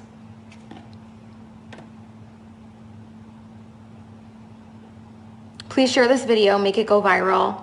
People need to know this. This is the truth of what's going on from my nurse friend who's in New York City right now on assignment. This is murder, she says. People are being murdered and no one cares. Horrible care.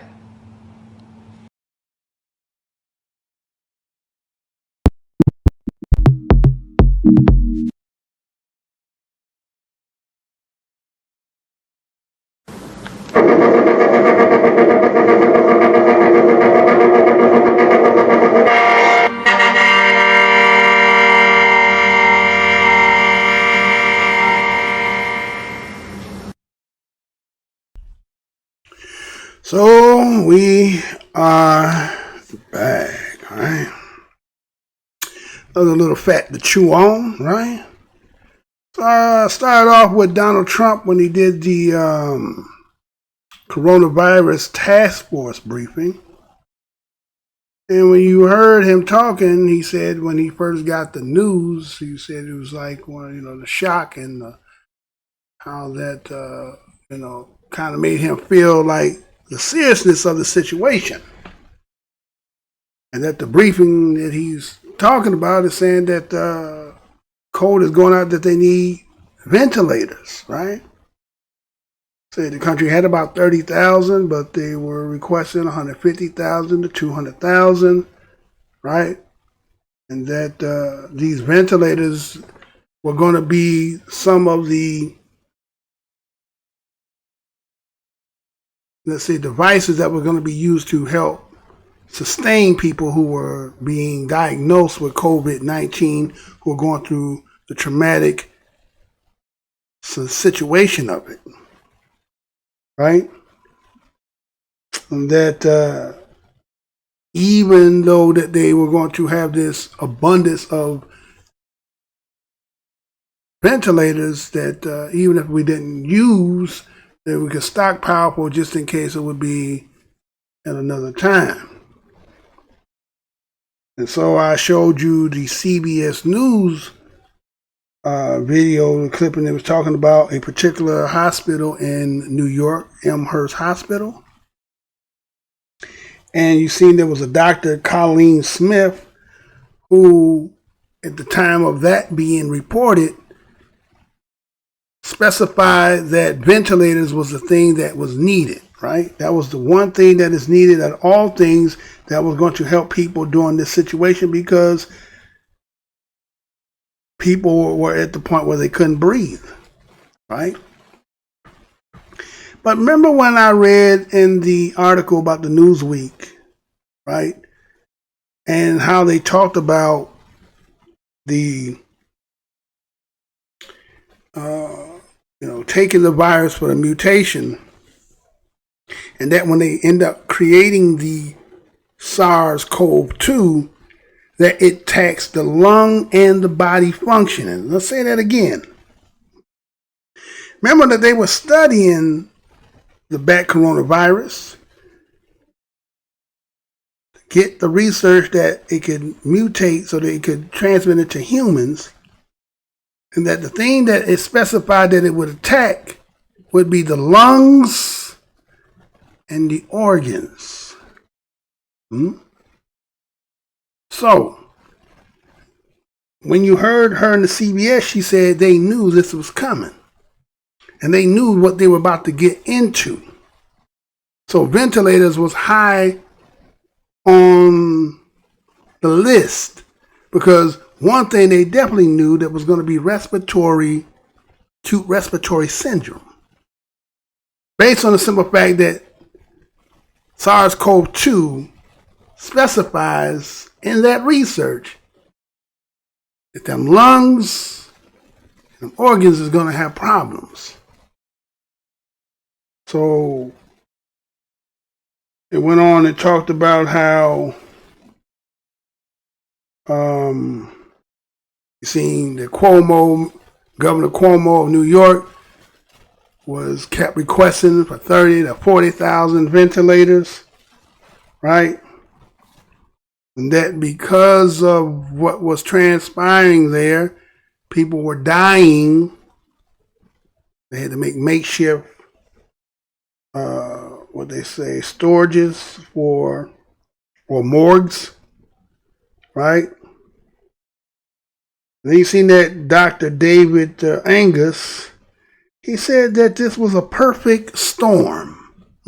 He used the term perfect storm. What did he mean by a perfect storm? Well, he used an analogy of going into the subway and that somehow people breathing. Now he said breathing in droplets, right? Somehow the droplets get into you and you would be affected. Now again, going back when I read the Newsweek article and it talked about doing the ferrets and contaminate them, it didn't specify how the other ferret that was not intentionally injected with the virus that it became contagious. It didn't say how it got contagious.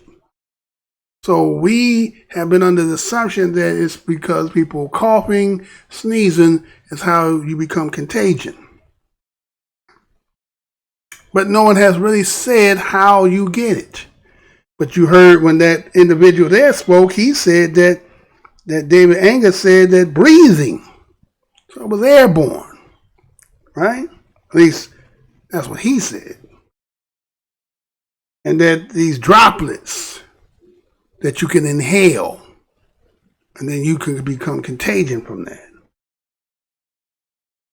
And so they were saying that the criticalness in the hospitals where nurses, again, the PPE is a personal protective equipment that they use of their own. Due to the influx of emergencies, you weren't allowed to be able to change. So you were still soiled, didn't change. And so now you are just inhabiting or carriers of what everybody else who's in the hospital being stricken with. And that they were using, garbage bags and things. So that means there was an unpreparedness of this situation. Now, when you're playing chess and checkers, and again, somebody with a diabolical mind to look at how this situation is going to manifest once it happens, you don't think that all the corners were not looked and checked? Well, ventilators may have been the issue, but ventilators, as I read in the story, right, I showed you that it said about that New York Amherst Hospital, and that the study showed that the people were dying because of the ventilators. Let me say that again. They were saying that it was the ventilators that was killing the people who were on the ventilators. Yet, not that the ventilators were saving them, that the ventilators was actually causing more damage than they were there helping.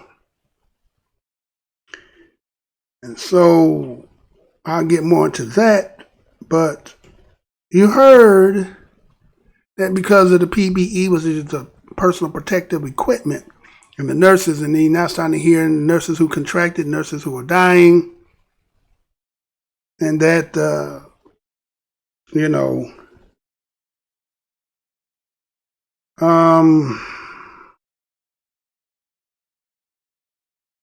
they said they had nurses on deck, on call, putting them in hotels. people were being housed, police officers, first responders. And then you have to ask yourself, well, who are the hotel attendees, right? What about them and their families? So again, when I asked the question, how did the coronavirus COVID-19 SARS-CoV-2 get into the hood? Then if you worked in what they call the essential job, you might have been harboring fugitives who were carriers. As they did in the test with the ferrets, there were carriers, and then they would affect those who did not have it, right? And so what I did is I showed you a video to give you a better understanding about ventilators. In this case, it was about sleep apnea. But the devices that the individual was talking about, the CPAP, the BiPAP, the APAP, right? He gave you the information as to how they operated, how you set it, right? And said the continuous was the CPAP, whereas this a continuous flow of air, right? You don't get to monitor it. You set it to a certain pressure and it just constantly goes. The BiPAP has when you inhale and exhale, and then the APAP was the automatic one. Now again, that gave you information about ventilators in that capacity, right? Gave you a little knowledge because again, you end up hearing the white woman who came on there and told you that, one, she said that where she came from, they gave medications that had worked. But in New York, right, they weren't using medications. They were using ventilators right off the bat. And matter of fact, she also talked about the CPAP and the BiPAP. But she said they didn't use the CPAP and the BiPAP. She said they use a closed system instead of the CPAP, the APAP, or the BiPAP. And these closed systems created more damage internally. Let me say that again. She said that these ventilators that they use, a closed system, instead of the CPAP, the APAP, or the BiPAP, matter of fact, was a doctor who started talking about that they took him out of the system for mentioning that, and that this high pressure that this closed system uses causes a lot of trauma to the lungs. I'm hearing people saying the blood clotting, the damage from within. So here you are. Again, she also mentioned that they were sedating them. So wait a minute. So you sedate somebody who's having a hard time breathing, and then you're going to let the machine. So then, according to who's operating the machine, whether they was doing it to really help or use it because it's prescribed to use, it can just be part of the chess game as one that they laid as they understood that they could use to knock you off. Get what I'm saying? Because we heard that earlier, some of the shows that I did prior to, they said that, a lot of people were being diagnosed under the death certificate, but really didn't die from COVID, but died from other complications. But then this story here came out right and said that a lot of people were dying from the ventilators. The ventilators. Said that people would be under full code, which is like code red, that somebody needs to be resuscitated, and there would be no compressions. Because they believe that doing that would spread the virus. So she said that they would just let them to sit there just to rot. That she never seen so much neglect. So they couldn't use other people's blood because why? The blood is not oxygenated. And so using the ventilators, and then it's causing what it's doing. So it's just a Mellicott cocktail, right? Seemed like it was just a Mellicott cocktail. And then the knowledge of there was certain drugs that were out there that could be used. She even talked about using, certain vitamins, and they laughed at that. No, none of that. We're not going to do none of that. And even though all that knowledge had been known, and there was people who were inside who were complaining and talking, but there was going to be no changes because this machine is running according to whoever designed for it to move. And so she said about entabulated, right? So here you are in a condition by yourself making decisions, and right off the bat when you come in, they're putting you right into a ventilator. And the ventilator was a person who can't breathe. Matter of fact, if anybody has seen the interview that Scarface did, he said the thing he said, he couldn't breathe, right? He was like, man, having a hard time breathing. That was the hardest thing for him to do. I heard another brother who talked about that too. He said breathing was the hardest thing for him to do. So this thing was affecting your lungs. And I heard nurses and people talking about how it's devastating and how it tears up and you still scars, tissues. And so, again, this thing had a specific way of how it was going to, ravage the body. But it seemed like it had this liking towards, Black Americans or Black people in general, right?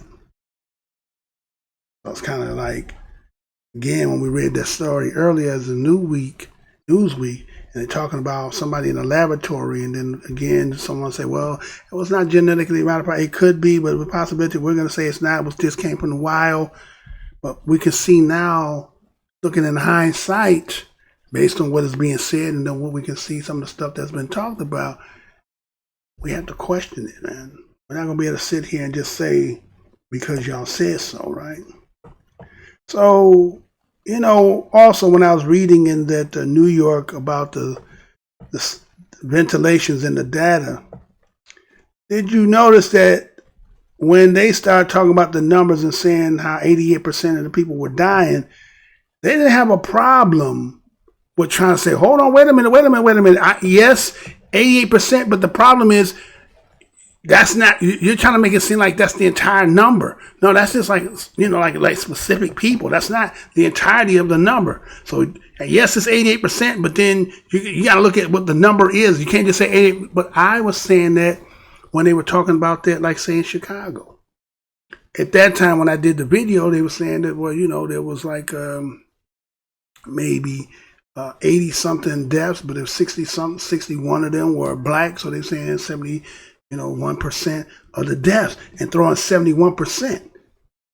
But they didn't tell you that the whole number was 80.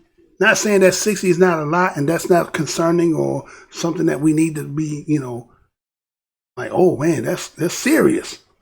But you didn't give us the whole number.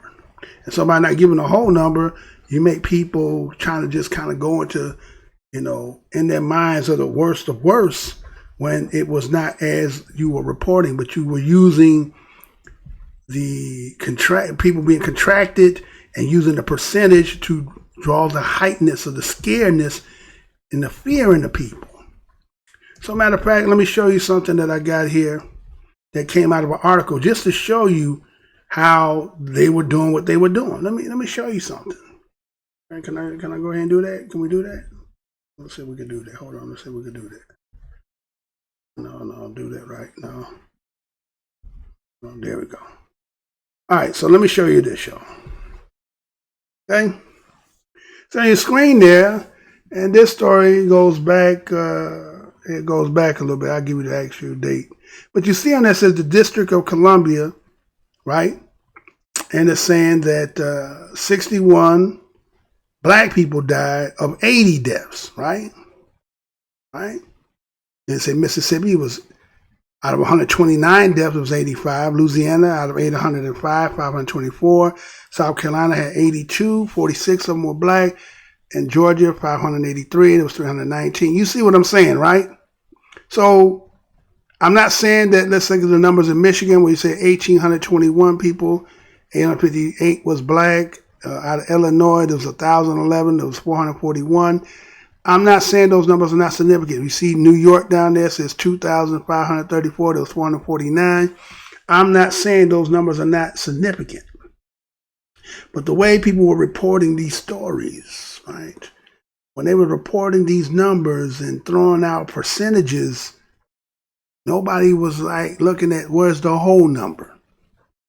So if you say 71% and you say, let's say Chicago, and let's say Chicago has, say 30% of the population of Chicago out of 2.7 million, right? So we're going to say, let's say 500,000 or more, right? We just say 500,000. And you're talking about 61 people out of 500,000 black people. And then you're saying 72% or 71%. Were you exaggerating? Were you exaggerating?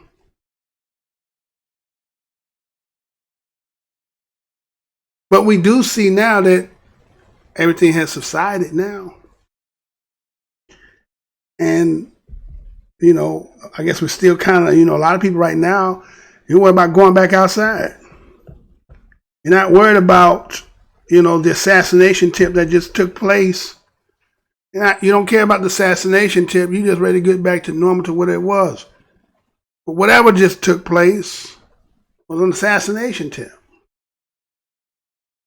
Whether it was by nature or was it by design, something took place that made you should be like, hold on a second now. We need to look at this a little bit more because I just ain't getting it. I mean, wait a minute. How is that possible, man? How could that be what that is, right?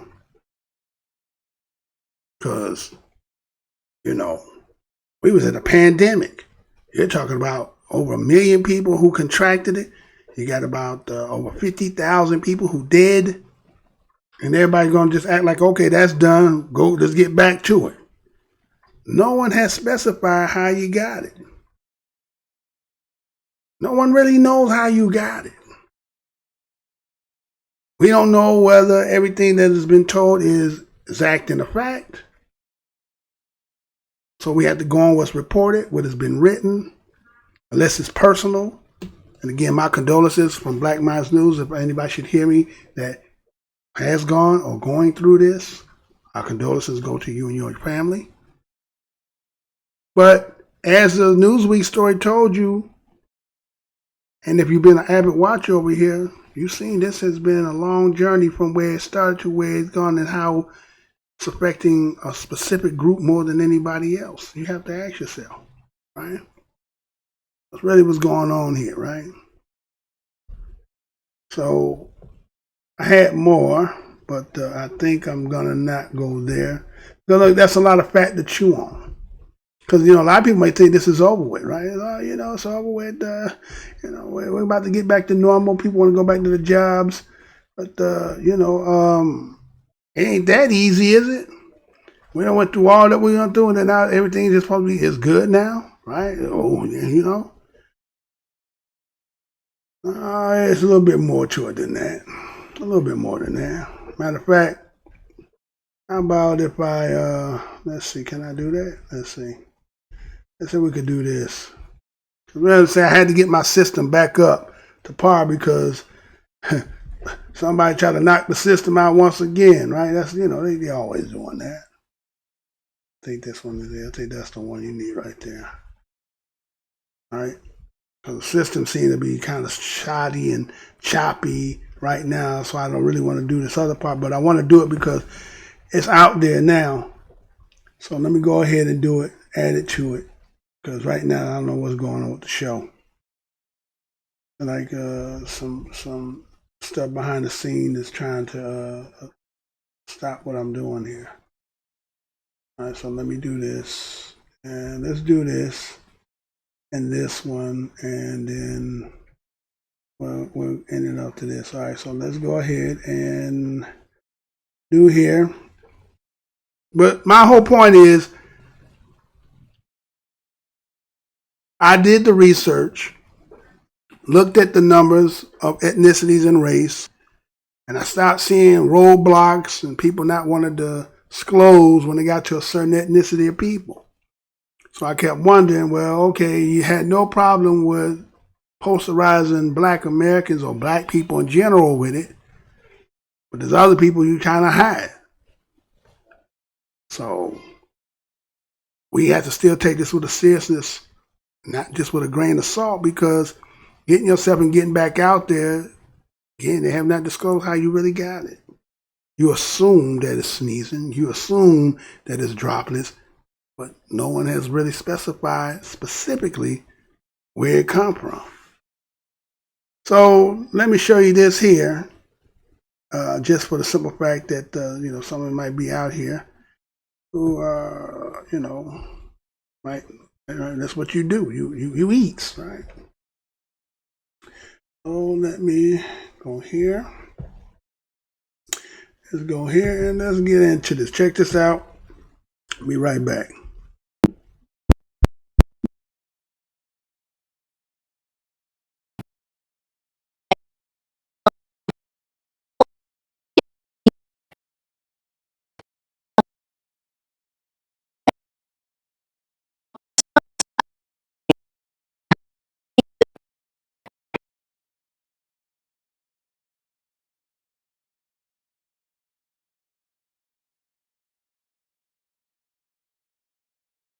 All right, so I'm not going to do that. What I'm going to do is I'm going to make a separate video for that, because it seems like I got some things going on here that just seem to be trying to hijack my system right now, right? So I'm going to have to not be able to do that.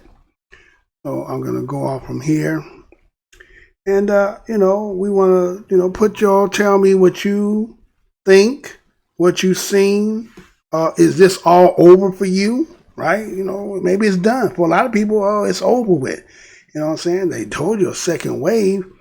I don't know how thorough you understand what happened originally, but in Black Minds News, that's what we're going to do over here. We're going to constantly, again, we keep evaluating, because, again, I think something that came and attacked us as black people is something that has to still be in the forethought of our minds. We can't just kind of haphazardly, like, okay, I didn't get hit by it. Most of my people survived, and let's get back to what it was.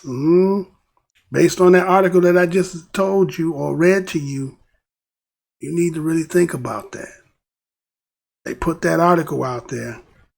Maybe they were supposed to slide under the radar and none of us were supposed to see it. But Black Mind News always up on the watchtower and we're looking.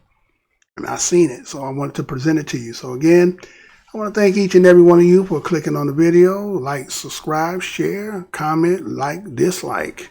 It's EEOC over here.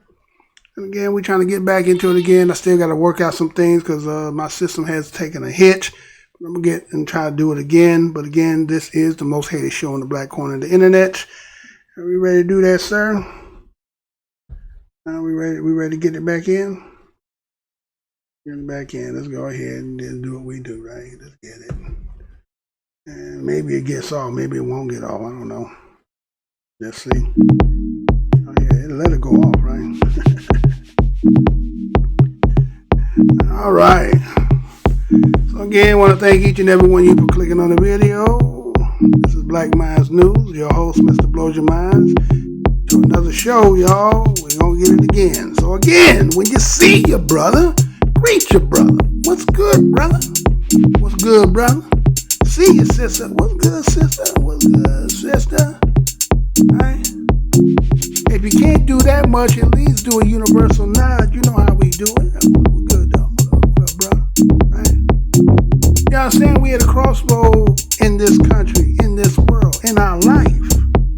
But there's some people who are seeking for our demise. So it is incumbent that we stay vigilant, mindful, and move cautiously, because someone is seeking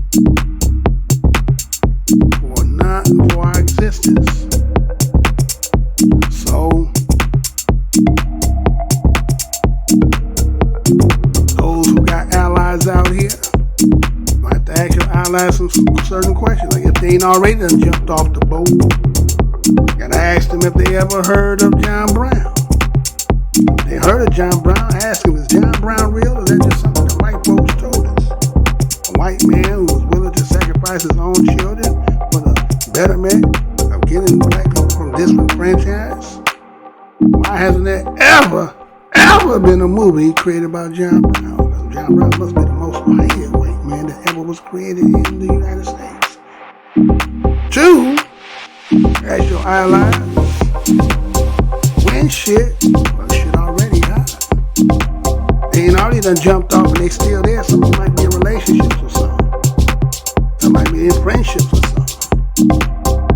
But just on the stuff you just seen on this today's show, ask them to elaborate to you. Is your people so diabolical that they would do this to self-preservate for their race? That's what we say, oh, you're race, or it's not about race. Hey, I read what it said. The man didn't even come to even comment to even dispute it. So it has to stand on the merit of just what it was written. So you make that call. I just read it. So with that being said, was it a coincidence that you was making in Wuhan and doing back coronavirus research and trying to figure out how to get the virus and get it into the humans, and somehow a pandemic happened, and even the whole science and research say this will be how you'll get a pandemic or like accidentally get out. Now they want to say that it happened in the research lab? Well, to the next show, y'all. To the next show.